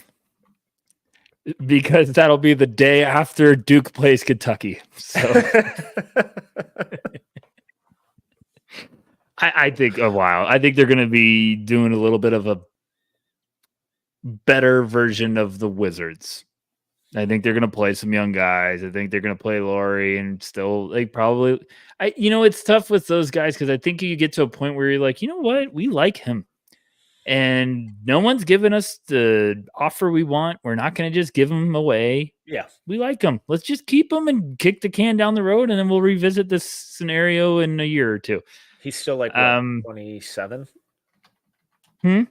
How old is he? Is he Laurie, he's he's got to be 27. younger. Yeah, But he's 27. you He's think in the of it middle of this, his like, prime. you also got to think of it this way if you're like in that front office. Keontae is a rising stud. Give him someone that is a fantastic running mate for him to continue to develop. Mm-hmm. Then you can kind of shift away from that. You just had another great draft class. You've got, I think this is a big year for Taylor Hendricks minutes. Like, they just need to play Taylor a bunch. They need to play a bunch of those young guys, see what you got, but get them some consistent minutes, the big level. And then I think you revisit all that stuff down the road. But, develop Keontae, what you got with Sensabaugh, you got the rookie class, Cody, whatever they're going to do with him. I still think Salt Lake City is going to look fantastic for Cody at times this year. And I'm just more saying they just need reps. And Collier, I think, looks good. Phil Palsky, whatever. But yeah, sooner than later, going to be interesting. They're going to somehow like end up landing ace. And I'm going to be like, oh my goodness. So it's just fun in this class thinking like they could land this. And there's probably like 10 guys I could get excited about right now. Well, and their pick is top 10 projected this year. So at some point, they're shutting it down. And what if that who does it go to? Who do you think? Okay, see? Yeah. You could guess OKC. You got a good chance every year right now to be it right. But like at some point, like around the deadline, if Colin Sexton continues to look really good, like he did for most of last year, do teams start calling for him or Jordan Clarkson? I still am shocked he hasn't been moved. Someone's gonna he will get moved. I would be surprised if he didn't. But yeah. So okay. Let's move on to the Portland Trailblazers and Rucker. Can anyone on this team make a jumper? So last year, they ranked last in effective field goal rate, at rim shooting percentage, mid-range shooting percentage, and three-point percentage. In the preseason, they're currently shooting 30.9% from three. Is this team ever going to make a jumper? I think so. I like what they're building. I'm trying to get yesterday's footage out of my head, but I like what they're building. I do wish they had a little bit more shooting. I think Denny's gonna have a very big year for them. Yeah. Also, like, can I ask you? We haven't talked about this. The comments made about Denny from Chauncey Billups that everyone blew out of proportion. That he was Denny. He was like, so Denny's the best player on our team. And everyone was like kind of blowing up, and I was like, "What's wrong with that comment?" Yeah, there's nothing wrong with that comment. Like, Shaden's played a year combined because he's missed so many games. Maybe Jeremy Grant. I mean, probably not Aiden. In a setting where he's engaged, maybe Jeremy Grant. Contract year, Jeremy Grant is better than most people. You know what I'm saying, though? Like, I was like, I don't have anything wrong with that comment. Simons hasn't been healthy. DeAndre Ayton, no, thank you. It's also your Scoot isn't there yet. Scoot's not there yet. He's looked much better. Everyone's really quiet when he has a good couple of games, but everyone's very loud when he has one I know bad the game. Wizards were bad last year, but Denny was good. Denny's been good. He was really good. Denny's been good. I don't understand why people are like shocked about this. Denny is good. He's gonna have a great year. So, I think he's their shooter though. Which is tough. Which is tough. Like that's the shooter. So yeah, they need Shaden to be healthy, which is just like there's just a couple of young guys when I get like that Shams bomb. Gosh, I can't believe it's just only Shams now. Haynes bomb? No. But Shams just like put that and I was like, gosh, can this guy just stay healthy? We just need a full year. So I'm hoping that's the last one. But I mean, Shaden's gonna be their second best shooter, probably. Ace Bailey on this team would be fun. Cooper Flag would obviously be fun, but Khan would be nice on this team. Oh, Christ. Yeah, he would. They need that's the direction they need to go. McNeely. Maybe. Talk to me about Tamani. Oh gosh. You want to talk about a leap guy. that dude looks like we're going to be having a conversation about, like, is Timani the building block? Like, I sent you a clip of one of their practices, and I rewound the clip like 5 times. I was like, that fucking Timani? Like, he just looked like a guy that was possessed all offseason. He threw down a dunk, and I was like, oh, who is that? And then he's playing really good. I think he's going to be a building block for Portland. I really do. I think he's going to have a very nice year, and it's going to be like, he's staying around. Tamani Kamara is going to be a very important piece of that team's future. Yeah, it's just one of those kind of really incredibly versatile and effective defenders. Does all the dirty shit that your stars don't want to Yes. do, and will do it gladly and at a very high level. I think it's going to be like offensively, though, he's going to start. Yeah, and if he develops just any knowing sort the of role, like a corner three, it'll be freaking huge. Well, me and you even talked last year when we did that rookie roulette, and we said, hey, if he became PJ Tucker, yeah, like they might play 10 plus years. And right now I'm like, oh, we might be thinking a little low. Like he just might be a guy that's like, they're not going to let him get away from him because he's going to be playing good two-way basketball and be smart and understand his role and excel at his role. So I'm very pumped with what I've seen, and I'm very Jack in the comment, Shane Battier. That's a good one. That's a very good one. So what a shocker. Those second round guys have some value. What a shocker. So I'm very I'm trying to buy as much stock as humanly possible for Tumani. Agreed. All right, let's move on to the Pacific Division after a quick break.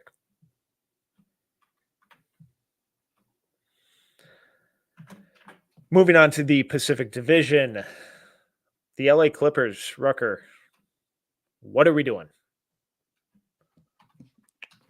That's my question. Just what are we doing? I don't know. I have no idea. So maybe you can help me. Maybe someone can help me. Help me. Help you. One, I still don't get the logo.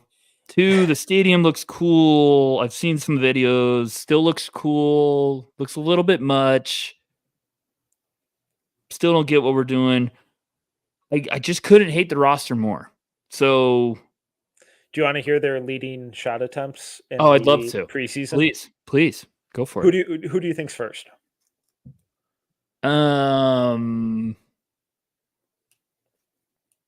Probably Kevin Porter.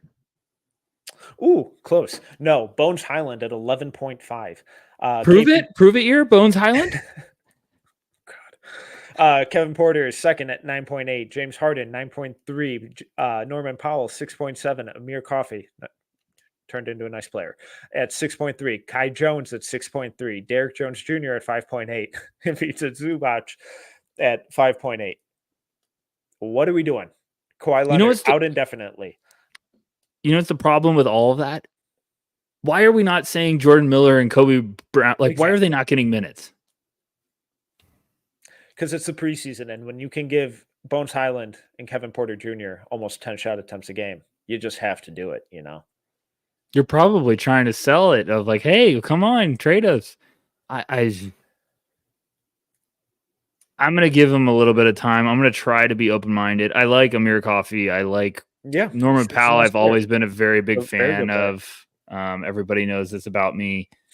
Kai Jones being one of the top shot attempts, fine. He doesn't have a lot of probably competition for minutes off the bench. I don't know what they're doing. I think Harden's going to have a huge statistical start because they don't have much else. I don't mean that in a bad. You know what I'm trying to say though. Like Batum is going to be. I just don't know what they're doing. Player, but they keep thinking Batum is 5 years younger. But he keeps making it impossible not to play him. He might have found the fountain of youth, so I get it. The Kawhi thing was just like, oh my gosh, this is going to be a what if in NBA history. So we also forgot they've got Mo Bamba. Oh, did we forgot that? We forgot. That's that's what happened. That's why he wasn't mentioned, because we forgot. Oh good to know. man. No, you know what I'm saying. I'm just like this roster, this whole offseason has just been like, what are we doing here? I don't know.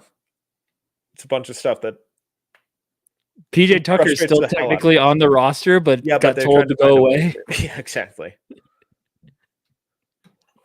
PJ probably said, "Can you guys tell me to go away?" I don't know, man. It's bad vibes all around. I hate it. Shockingly, well, so they somehow have a positive net rating in the preseason. I know preseason, with a defensive rating of 95.4 and an offensive rating of 101.5. I'm going to say one of those numbers is more real than the other, and I will just kind of leave it at that. And they're gonna somehow be like the 5 seed at one point. I'm gonna be like, Ty Lue is just a madman. That dude can coach. So very true. very true. I've That man always can coach the hell out of a basketball team. I was sleeping on him early, and he is a hell of a basketball coach. Wonder why he ever got out of Cleveland. So I just don't know what the Clippers are doing this year. Can't wait to watch it. The Clippers have a roster. If you're playing GM and 2K, you're like, this is the perfect tank roster. I'm gonna sell Harden for picks. I'm gonna but it's not, because they don't have their own picks still. Exactly. So. OKC fans agree with my statement. So it's gross. So I don't know. It's a lot. I'm done with them. Moving on to the Phoenix Suns. Ryan Dunn?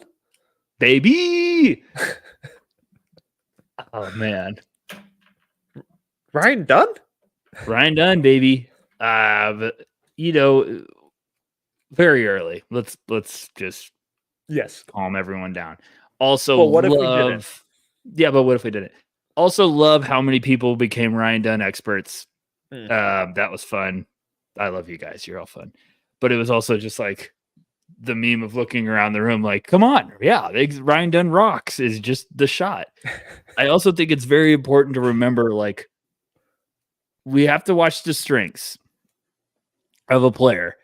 And like we get fascinated about the weakness, but it's like, what if the weakness starts to come around a little bit? What if we can improve the weakness?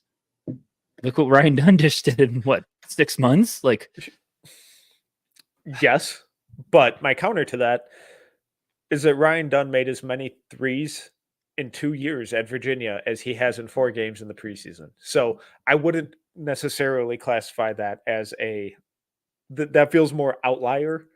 No, for sure. But you know what? Me and you talked about this before we hit record. It's not like the shot is just magically completely overhaul. It looks like someone tinkered with it tightly and gave him some confidence, and he's playing now in a system of like, Ryan, shoot the damn ball, and probably spent his whole pre-draft process just shooting and shooting and shooting. Like, yeah. It was never a thing with Ryan Dunn about the rest of the stuff. Like, he is he's one of the best defensive wing prospect, like perimeter defensive guys that I've seen or scouted. And it was can he just develop any sort of confidence from outside? And now he's shooting pull-up transition threes. And it's like, if that's happening, this could be a top 5 player from this class just because of how long, like, if Ryan Dunn starts shooting mid-30s from 3, he's going to play 12 plus years in the NBA and probably be in all defensive team conversations eventually. Like, dude's a maniac. Yeah, he's Sean Marion. With potentially a better shot. Like, I never thought the shot was broken. You know, Sean Marion, yeah, Hall of Famer. But I never thought the shot was broken. I thought it looked good. He just had no confidence at all. Right. I was like, someone just needs to get him to. Right. So you just need to believe. This quick of a pivot where 80% of his shot attempts are coming from 3 is incredibly encouraging. Yes. So hopefully it's sustainable. That'd be fun. Now, as a Timberwolves fan, that would suck. But as a basketball fan, it'd be very fun. And it'd be one of those really cool kind of scouting fallacies, lessons, whatever you want to kind of classify it as. But I also don't think that this should be the rule of thumb, where if we have a multi-year college guy this year who has zero track record of shooting, don't go pointing to Ryan Dunn being like, oh, well, this one guy If Ryan did Dunn it. can do it, why can't Right. it? Yeah. No, So, you're right though, because that happened when Sunder started shooting. It's like, oh, well, why can't this guy eventually learn how to shoot? It's like, well, because he can't, because he has no touch. it's So it's context. tricky. It comes down to the player. It comes down to the fit. It comes down to a lot of things have to go right, but it also comes down to like when I'm not saying like I was like I have my misses, but like when I was scouting Ryan Dunn, I was like, the shot is not broken. This shot is not like, oh gosh, it's Ben Simmons and it's Lonzo Ball. Someone's gonna have to work with this a ton. I was like, it's consistent. There looks like a good foundation. It's smooth. It just there was nothing. There was no belief in it. It was hesitation to like doubt. And I was like, he just needs someone to grab him and be like, just shoot. Like, just shoot. It's okay if you go 0 for 5. It is okay. You're still gonna play. So it looks like he's had the perfect offseason. This is what we were also hearing buzz late pre-draft cycle. Like that was the buzz coming through. It was like, hey, Dunn's shooting the crap out of it. And it's like, okay, is he shooting? Like you made the joke. Is he shooting the crap out of it in an empty gym, or is he shooting like it looks good? And people were like, oh, it looks good. So it's probably one of my favorite things to watch right now. I have a good buddy of mine who's a diehard Suns fan that will not stop texting me about Ryan Dunn. It's like, I know you wrote about your big Dunn guy. Like I know. Shout out Nima, who's going nuts right now. And I was just like, just buckle up until the defense starts to come along now. Like it's going to be scary. Yeah, and just quick shout out to Brian Brian in the chat. He's saying that he had done it 14 originally, but then moved him to 22 after people told him that his ranking was insane. Go with your gut. It's evaluation. Go with what you see. Go with what you believe. Don't let other people influence you one way or the other. I overthought it. And I had him at 8. Context. Now this is very fun. At 8, moved him to 20s. Let's see what he looks like in a month. Yeah, 100%. Because right now we're like, hey, he would have gotten top 5. Ryan Dunn still's got. He would have because of his defense. From 3 in college, yeah. If he shot 40% from 3 with probably be 1, he'd probably be the first pick. At 6'8" with that defense, yeah, he'd probably be the first pick. But we got a long way to go. All right, very exciting. Go ahead. Sorry. Moving on. Now I'm pumped. The Los Angeles Lakers. So many questions. So many questions. But I have to ask the most important one. Can Max Christie get actual minutes this year? I don't think so. Why did they re-sign him if they're not going to play him? He's been playing in summer or in preseason.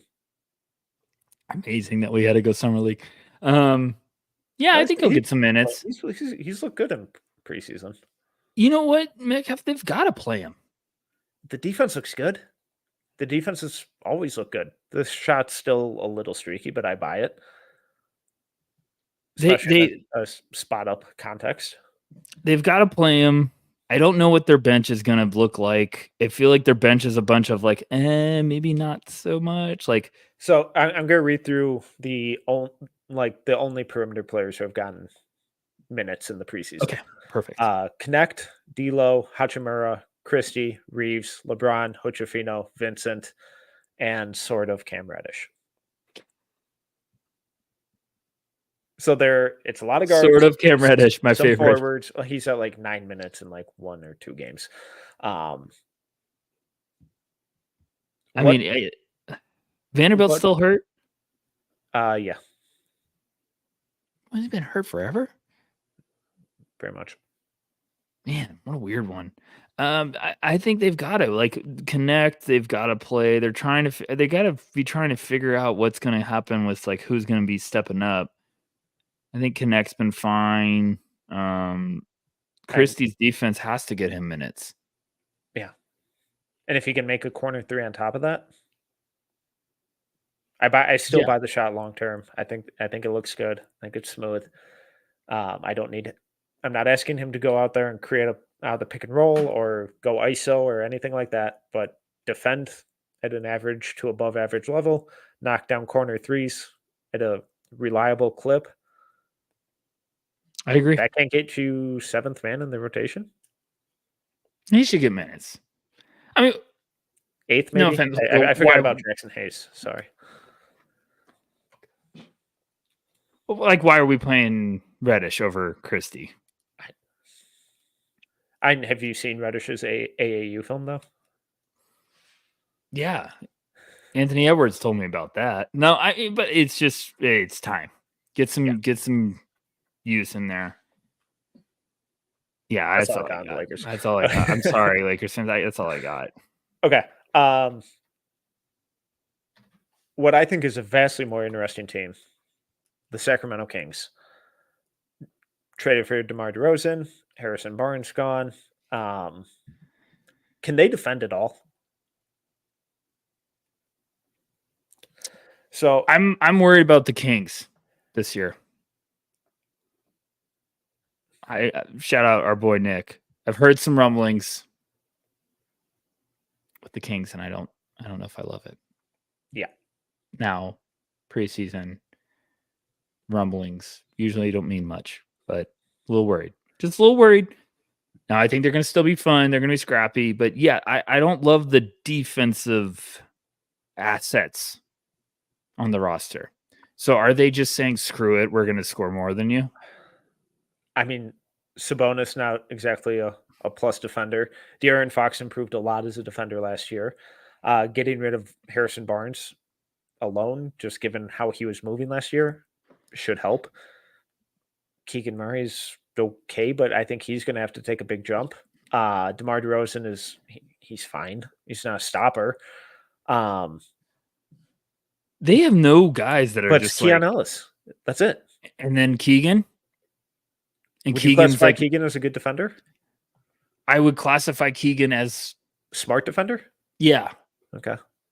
But that's the problem. He's not locking up a guy one-on-one. No, but they're probably wanting him to.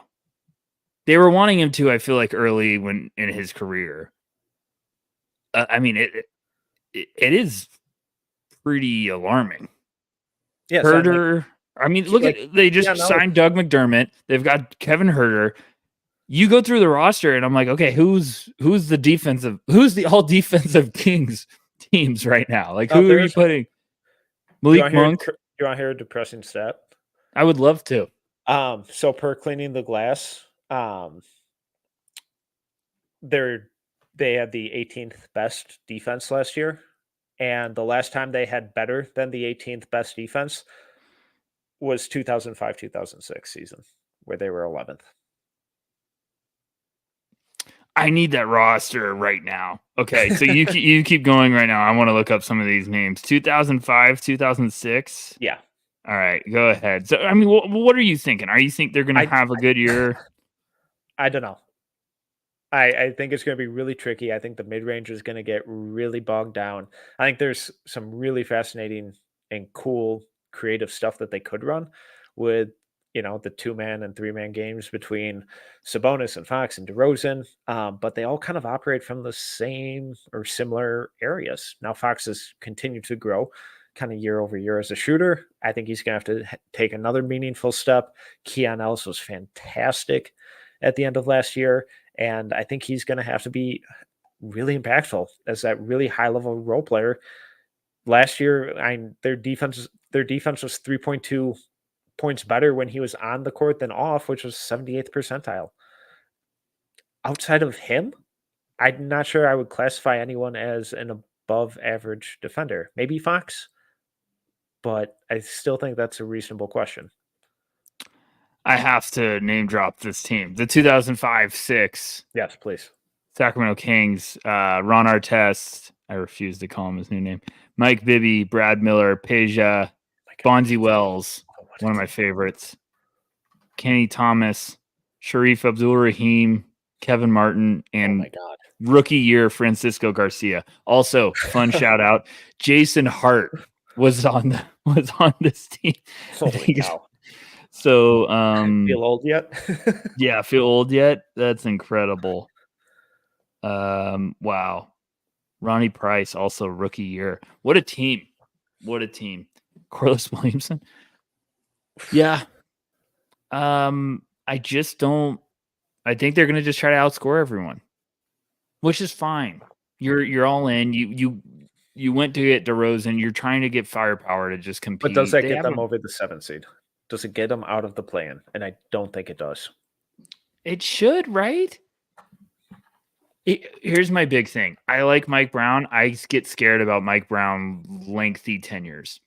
I think Mike Brown's a very, very good coach to get you back on the right path and get you feeling good about your team. And then I get worried, like, is that the man that you give multiple extensions to? And it's nothing against Mike Brown. I'm just wondering, it just seems like, do you all of a sudden have to kind of get new? Because, it's one thing, Metcalf, to have a good coach that knows how to reconnect and that voice doesn't sound like grow tiresome to your vets. You don't see it a lot. It's like it's a gift. So I don't know. Like, okay. Clearly, you agree with me that they're just all in on offense. I think so. Which has to frustrate the living hell out of Mike Brown, who's historically been more of a defensive guy. But they have the pieces to run some really fun offensive stuff. They're just going to have to run it at a incredibly high level.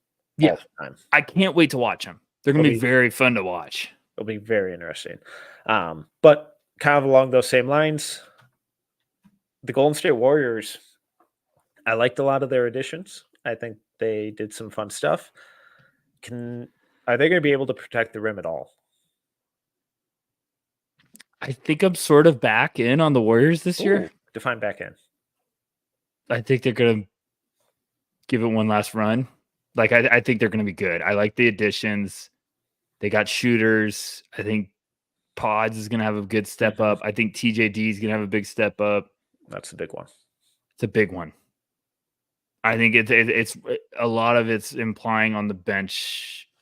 Bad taste in your mouth last year. I think they're going to make a little push. And it's, you only got so many more years with the chef. It's time to give one last, like, all right, let's make a serious run at this. And I think Anderson's a sneaky good ad. Slow-mos for them. Did his shot look different in a preseason game? Did I see a clip and I was like, what the hell was that? Don't do it. No. Well, what was that? Why did it look weird and very quick?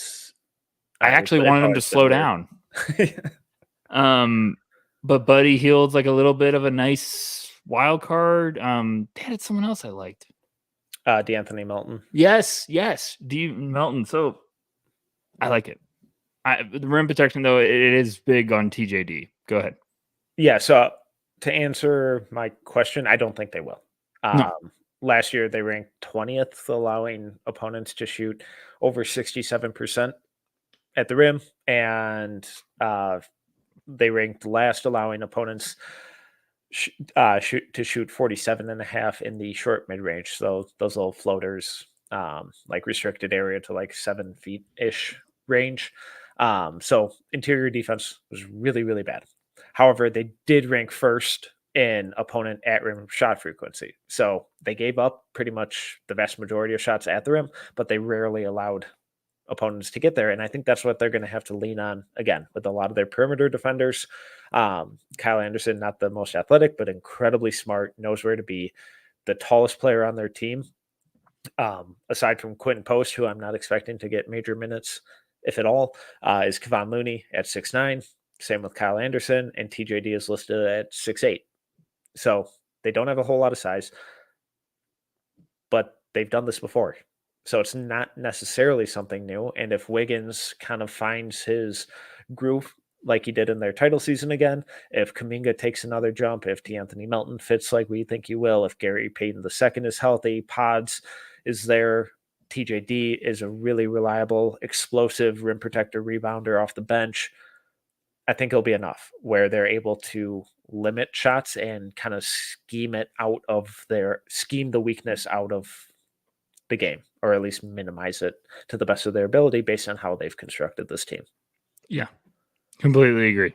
I have to interrupt you because a fan commented on YouTube. Shout out YouTube. We love you guys. Your boy Kobe Buffkin tonight had 31.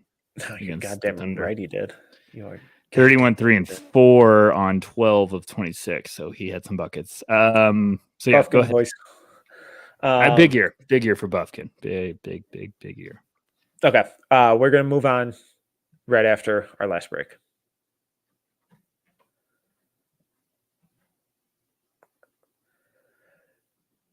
Wrapping up with the Southwest Division, the Dallas Mavericks coming off of a title run or a finals run. Couple big additions, Klay Thompson, Najee Marshall. But how does this team take that step forward? Julian Strawther at 33 tonight. I'm sorry. I'm having too much fun. Basketball's around the corner. I don't know. I'm a little nervous about Dallas. I have a good friend of mine, diehard Warriors fan. Shout out Nick. And we had some words last year because I said I don't think the Warriors should re-sign Klay. And now everyone's starting to act like Klay is just Klay of 5 years ago. And I don't know if I'm buying any of that. And I think a lot of people think that, he's just going to fit perfectly for Dallas. No, maybe. Still Klay Thompson, still can get red hot. But are we just convinced that, this happens a lot when teams get to the finals and then all of a sudden we're just like, oh, well, they made it to the finals. They should automatically be back there or take that next step. And it's like, we could go backwards too. Celtics could do it. But I think I'm a little cautious about, can you remake that magical run that you just had? Am I wrong? No, I don't think you are wrong at all. I'm skeptical too. And I'm not sure it's totally fair that I am, because it wouldn't shock me if Luka is the MVP this year. All right. Kyrie is Kyrie. There'll be ups and downs, but he's still an incredible basketball player. But so much of their playoff success was insane outlier shooting by PJ Washington and Derrick Jones Jr., mainly Derrick Jones Jr. And he's gone, went off to LA, and they replaced him with Najee Marshall, who I think is one of the more underrated players in the league. He's a very good role player. Just kind of got stuck behind Herb Jones and Trey Murphy and, the other gluttony of wings and forwards that the Pelicans have. But last year, Marshall ranked in the 81st percentile spotting up, 76th percentile off the catch. When he was on the court, the Pelicans had a defensive rating of 110.8, which ranked in the 89th percentile. His on-off net rating differential was plus 8.1, 89th percentile. When he was on the court, the Pelicans had an offensive rating of 118.9, 80th percentile. He shot 39% on corner threes, 41% overall, and rebounded at a high level, 96th percentile on defensive rebounds, 76th percentile on steal percentage. I think he's just a really solid player. And I think the odds of him kind of filling in that production and the efficiency and the versatility that Derrick Jones showed in the playoffs last year, I think it's a little more feasible for Marshall to come in and do close to that again, rather than Derrick Jones coming back and repeating that, if that makes sense. Completely agree. I like their moves. I thought they had a big offseason. I'm just a little... I'm sorry. I thought they had a very big trade deadline. I got my dog trying to basically knock my mic setup off. I just wonder if the offseason moves are going to make it a little difficult. And you're spot on with a lot of those guys just played outstanding down the final stretch. And it's like, okay, can you now? Yeah, you probably could carry that over and make it like a new thing. It could be just a perfect fit. PJ was a fantastic trade for them. I loved when they got him. I was like, this is been waiting for him to get out of Charlotte. No offense, Hornets fans. And I thought he was perfect. Lively year 2. Sure. Sign me up. Daniel Gafford's still there. I like those two. I just have questions. It's just, we'll see. And I'm not a Mavs hater. They could easily, like you said, Luka could be MVP. And wouldn't shock me. Kyrie's still damn good at basketball. But I don't know. It just feels a little weird still to me. Yeah, I get the Like the excitement Exum with Clay. injury, there's just stuff where I'm like, I don't know if you're gonna put all the ingredients back in it. It's gonna be the same thing. Maybe it's a second round and hey, it didn't happen, but they're still gonna be good. Yeah, and because when you have Luca plus Kyrie plus Derek Lively, and what kind of leap does he take in year two? And we didn't even mention him, but I think the improve, just additional spacing. I think they're very real pathways for them to take that for them to find their way back to the Western Conference Finals or NBA Finals or even a title. But just something feels off, and getting Klay Thompson on paper looks awesome. He's not shooting well. He didn't shoot well really last year, or to what we consider well for him. He can't defend anyone. Quentin Grimes, I'm still holding out hope, but last year was a lot more of a struggle for him than people seem to remember too. Yeah. So it's tricky, it's tough, but I think Najee Marshall plus year two of Derek Lively is a big way for them to take that full step forward, if that makes sense. For sure. And the last thing I'll say is like Luca, if you just get Luca to the playoffs, you've got a shot. Because that dude reaches immediately another 2 levels higher. That it's like just terrifying. Yeah. Okay. Moving on to the New Orleans Pelicans, and just kind of same old thing with them as we've talked about for months now. What big can they make a move for? So currently they only have Yves Missy, Carlo Matkovic, Daniel Tice. Just murderer's row of centers there. Zion is their leading rebounder in the preseason with 5 per game. Second on that list, DeJounte Murray at 4.7. Whenever you can have your point guard being your second leading rebounder, you just have to do it. So what bigs can they make a move for? On Spotrac, their current free you've got agents. a list. I knew it. Give me okay. Go ahead. No, go just the top current free agent centers on Spotrac's list was JaVale McGee, Boban Marjanovic, who just signed for Fenerbahce in Turkey, Omer Yurtseven, who just signed for Panathinaikos in Greece, Udoka Azubuike, who just signed for Montenegro, Damian Jones, who signed over in China, Chimezie Metu, who's currently signed with Barcelona, and Bismack Biyombo. They're going to have to make a trade because the way this roster is set up, it's not feasible for them to make a run. And, I know we talked about maybe a Jared Allen move, maybe an Evan Mobley move if they're willing to really sweeten the pot. But if I'm Cleveland, you're going to have to come in way over the top paying for either of those guys. And I'm not eager to move either of them right now. So I don't know what they do. Yeah, you got to get someone cheap. I still feel like kicking the tires on Ayton or Robert Williams. If Robert Williams is healthy, maybe you get an international guy that hey, you can get him after the year. This is where you're scouting. Like I would probably be my first, just because it makes sense with that team. I would be trying to kick the can on Robert Williams if he was healthy. But talk about big ifs. But big if. But it's also like, hey, if you get him, if he gets back to health, you get him at the deadline. Can you get him for, can you buy some time and then get him for a playoff run? Sure. I don't know. It gets slim, it really does. So you got to get creative. For your scouting department, if you got one overseas, could do some real wonders. If you could, like Tice came over from overseas for Boston. He's going to be a good piece because he's going to understand how to play just as a vet, understand his role. Not going to put up stats, but at least you're not throwing Missy to the Wolves right out of the gate, which we thought they were going to do. Kind of long shot, but say Toronto just sucks.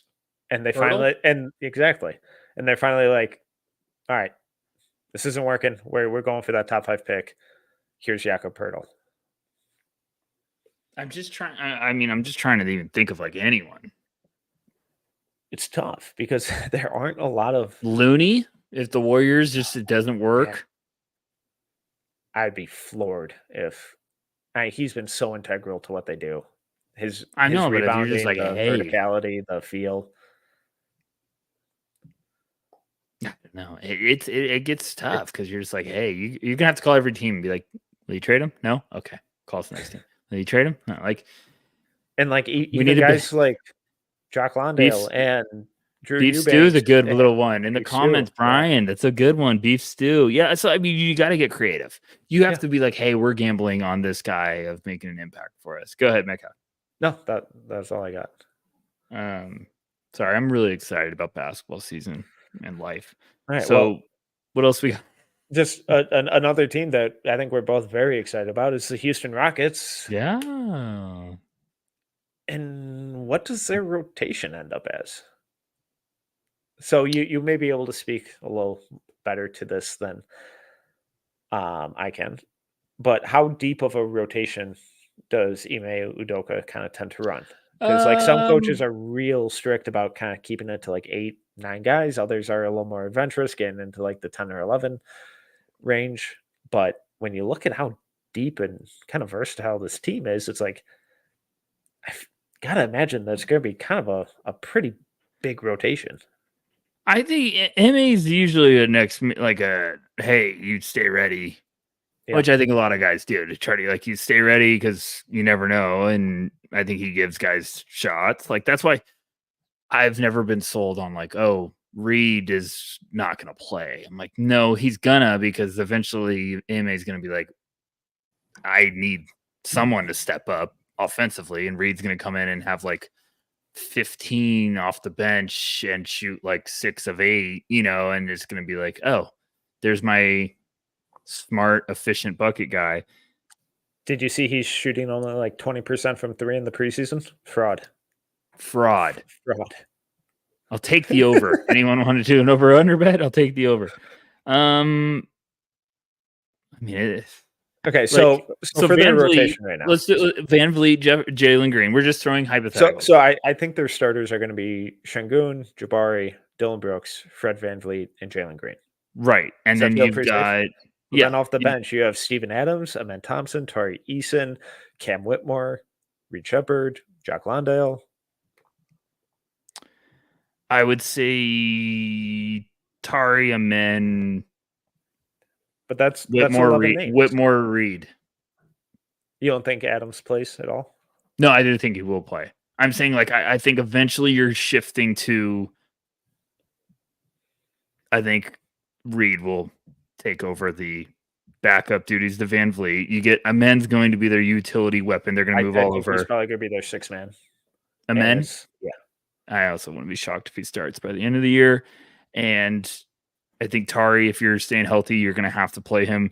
Steven Adams.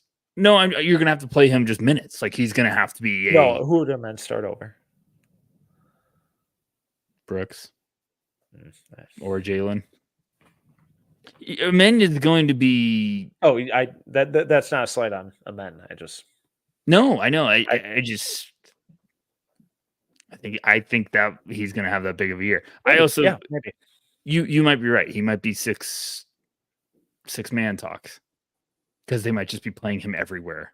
Yeah, like Steven Adams is going to be a very fun wrinkle for this team. Yeah, I hope they can kind of keep him healthy. Me too.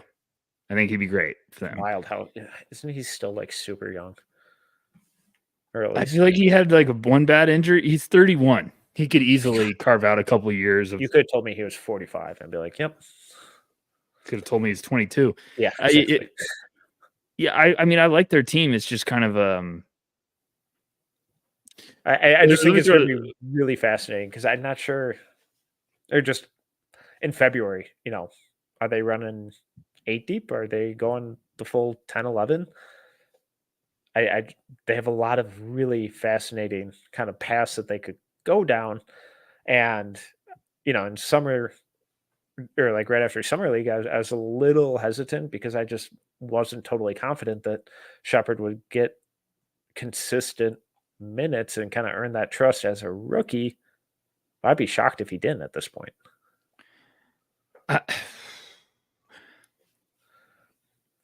Do you think Jalen Green's on the roster at the end of the season? No. If you traded him, where would you put him?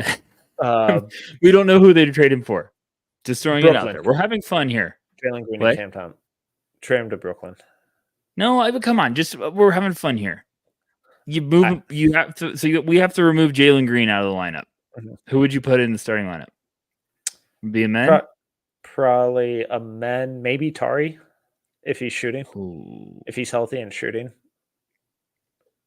So you're moving Brooks to the 2? Yeah. And Tari's defensive playmaking, just defensive numbers in general, rebounding, they were fantastic when he was healthy. So I think he's still not back. I think he's still out for a little bit. I'd probably agree, or I'm putting him in at the. I'd be fine with him in there too, but it comes down to if Tari's shooting 38 to 40% from 3, I'd probably throw him in there. If not, then Amen's probably an easy choice. I still like Jalen. I just feel like it's a writing on the wall. Yeah. Unless he just has like a big change year. You know what I'm trying to say? Like it's just what I if anything, I think so much of the youth coming behind that's like loading. I just feel like there's going to be an odd man out eventually. Could it be Dylan Brooks? Sure. Could it be like, hey, it's Jalen? Sure.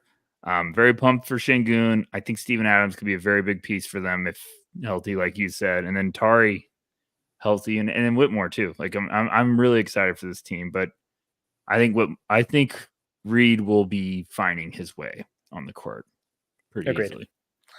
Someone else that I think is going to easily find their way onto the court. Is this Zach Edey excitement real with the Memphis Grizzlies? Did we overthink Zach Edey? Did we? And by we, I mean you. And by you, I mean me a little bit. No, I don't. Yeah, I mean, I told you where I'd like to draft him. I still feel the same way. He landed in a great fit. I don't regret anything I said. So he's currently averaging 13.5 points, 54% shooting, 7.3 rebounds, 1.3 blocks in 20 minutes. How big of a role do you think he'll have on this team? He should have a big one. Starting? I mean, you get to a point, like, why the hell not? You know what I'm just saying? Like, you get to a point where if he's being efficient, and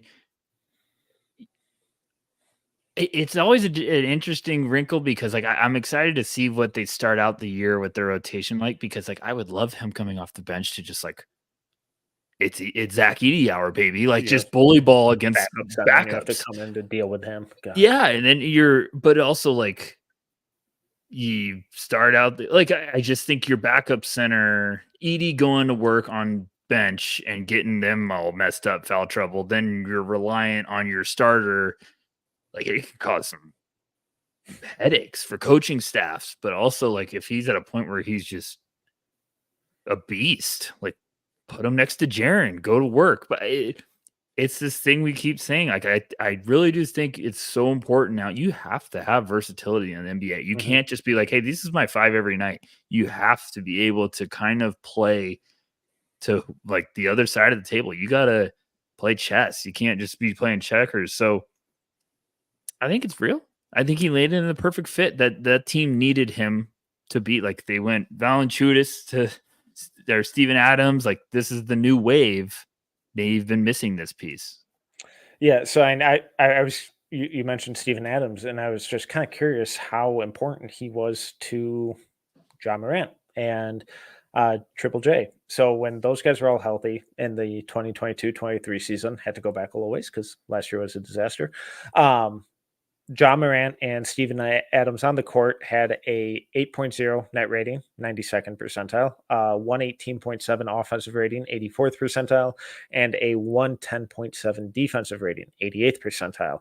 When you keep those two on and add Jaren Jackson Jr. as well, that net rating jumped to 15, 99th percentile, a 119 offensive rating, 85th percentile, and a 104 defensive rating, 99th percentile. Now, I'm not saying Zach Edey is, a 1-for-1 for that, but similar stylistically, incredibly strong, not the most mobile, rim running, explosive guys, not going to space the floor, but really high level screener, fantastic rebounder, consistent interior finisher, screener, all that kind of stuff. I think the Grizzlies are going to be really good this year. I think just early on, I don't want Edey heavy minutes. That's my big thing. I would want spurts to. Now, maybe if you start the game off that, first subs come out, you go small, and Jaren moves to the 5 for a little bit. I don't know. That's fine. But I've always thought that Jaren next to a center was the smartest route to go because you get that size, that versatility. Now, people will be like, well, why were you guys talking about, Evan Mobley and Jared Allen? A different story because it's system, it's fit. Jaren plays a little bit more perimeter where he can shoot that 3 ball. And I also just think there's more versatility and bulkiness, and also just understand how to play kind of alongside each other. Also, the foul issues with Jaren when he was the main center compared to not, and the rebounding differences as well. You're gonna put a 7'4" guy next to a previous defensive player of the year candidate, so it's a good debate. What would you do? I'd start him. Yeah. Start him, aim for 25 minutes early or wait till he gets his. Oh, I love that out of you. No, why not? Yeah, why not?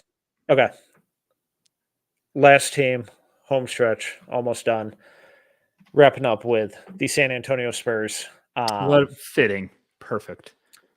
So surely we'll see more efficient, competent lineups with Wemby on the floor, right? So, I watched their game the other night against Miami. Am I the only one that still has Jeremy Sohan stock? Because he looked great. No, I still like Sohan. Castle looks good. Shocker. Yeah, we tried to tell you guys. We tried. We didn't listen. So here, I'm just going to run through. I like their team. A little bit of lineup data here. So their 3 worst 5-man lineups that kind of qualified for net rating percentile ranks last season in 192 possessions with a negative 20.7 net rating. Sohan, Vassell, Keldon, Wemby, Zach Collins. 180 possessions, minus 15.1 net rating. Sohan, Branham, Keldon, Wemby, Collins. Then finally, 161 possessions with a minus 3.1 net rating. Wesley, Branham, Keldon, Chetty Osman, Wemby.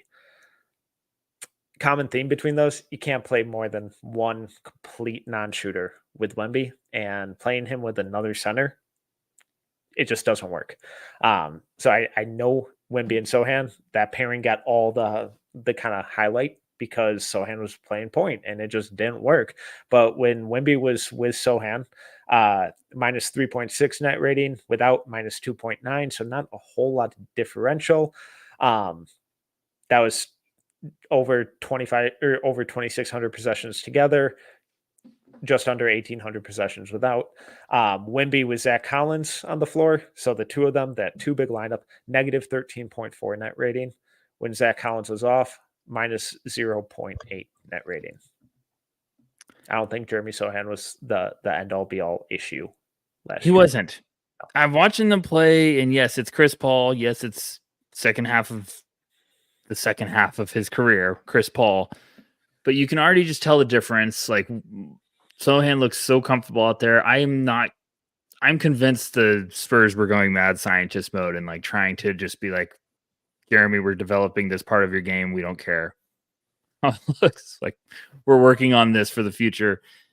I just am buying it. I think it's going to look fine. Sohan was also part of Wemby's 2 best 5-man lineups. Yeah, so I've always been a fan. He's still only 21 years old, so he's young. I think they got some stuff going. I'm Vassell being banged up was annoying, but I'm excited to see that. And then Castles looked just the way we thought. So it's amazing what actual point guard has done already for them. I'm excited to watch them the whole year. Wemby still does some stuff that I'm like, good God. So, I got a question for you. Is it a disappointment if they don't make the playoffs? No. Yeah, it shouldn't be. That would be an insane win leap. And it's not like their rosters all but that they might have the best one of the best players in the NBA right now. Well, sure. And yes, everyone can freak out about it. He's also in his second year. Is it his second year? They might have one of the best rising stars in the NBA right now. So it's in his second year. I would, if they make the playoffs, everyone's going to freak out. Oh gosh, I'll mute ESPN. But it would be an incredible accomplishment, especially in the West. I think they're another year away minimum. You're goddamn right, Brian. Castle was the best player in the last draft. Had him one as well, feeling good. Obviously, preseason doesn't matter. But when we look at the Spurs roster and we talk about playoffs, I mean, Devin Vassell, injured. I like him a lot. Good player. I think he's going to take another leap. So, good player. Keldon Johnson was really bad last year. I don't think he's necessarily that bad. I think I'm hoping for a bounce back from Keldon. And Harrison Barnes is 32, and but still, that's a perfect piece. Chris Paul is 39. Trey Jones is solid. Malachi Flynn will, drop 60 randomly in March, and not do much else. Sandro Mamakulashvili, Zach Collins, Blake Wesley, David Duke Jr., Sidi Sissoko, Castle, we both really like. Branham's really struggled. Jeremy Sohan's been a nice player. Riley Minix has, shown some flashes in preseason. Harrison Ingram has been rough. Julian Champagny showed some flashes last year. Wemby and then Charles Bassey. That's not a playoff roster.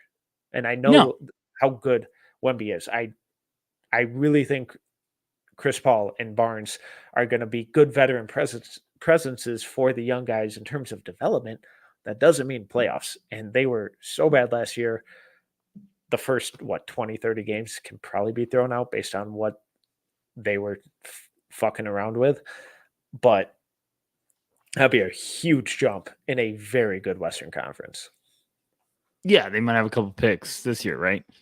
So I think they're supposed to have maybe potentially 2 in the lotto. So they're going to get better in a hurry.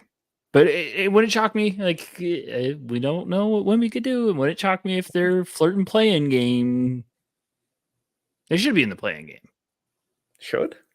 Maybe.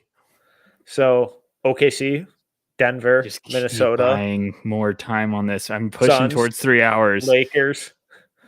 What Kings, are you at? Warriors, Dallas, Rockets, Grizzlies. That's 10.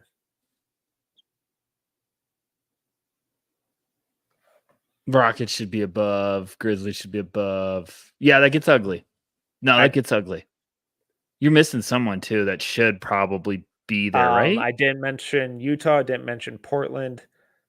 I may not have mentioned the Clippers and the Pelicans.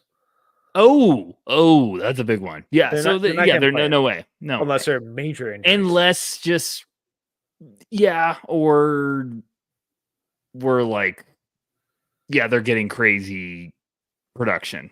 Yeah. No, they can't get there. They can't get there. No, so Spurs fans hate me anyway, so bring it on. So they'll finish better. They'll finish better than Portland and Utah. I think that's it. Yeah. They might, and maybe the Clippers, barring injuries and all that stuff. But all right, this was a marathon. Rucker, anything to plug?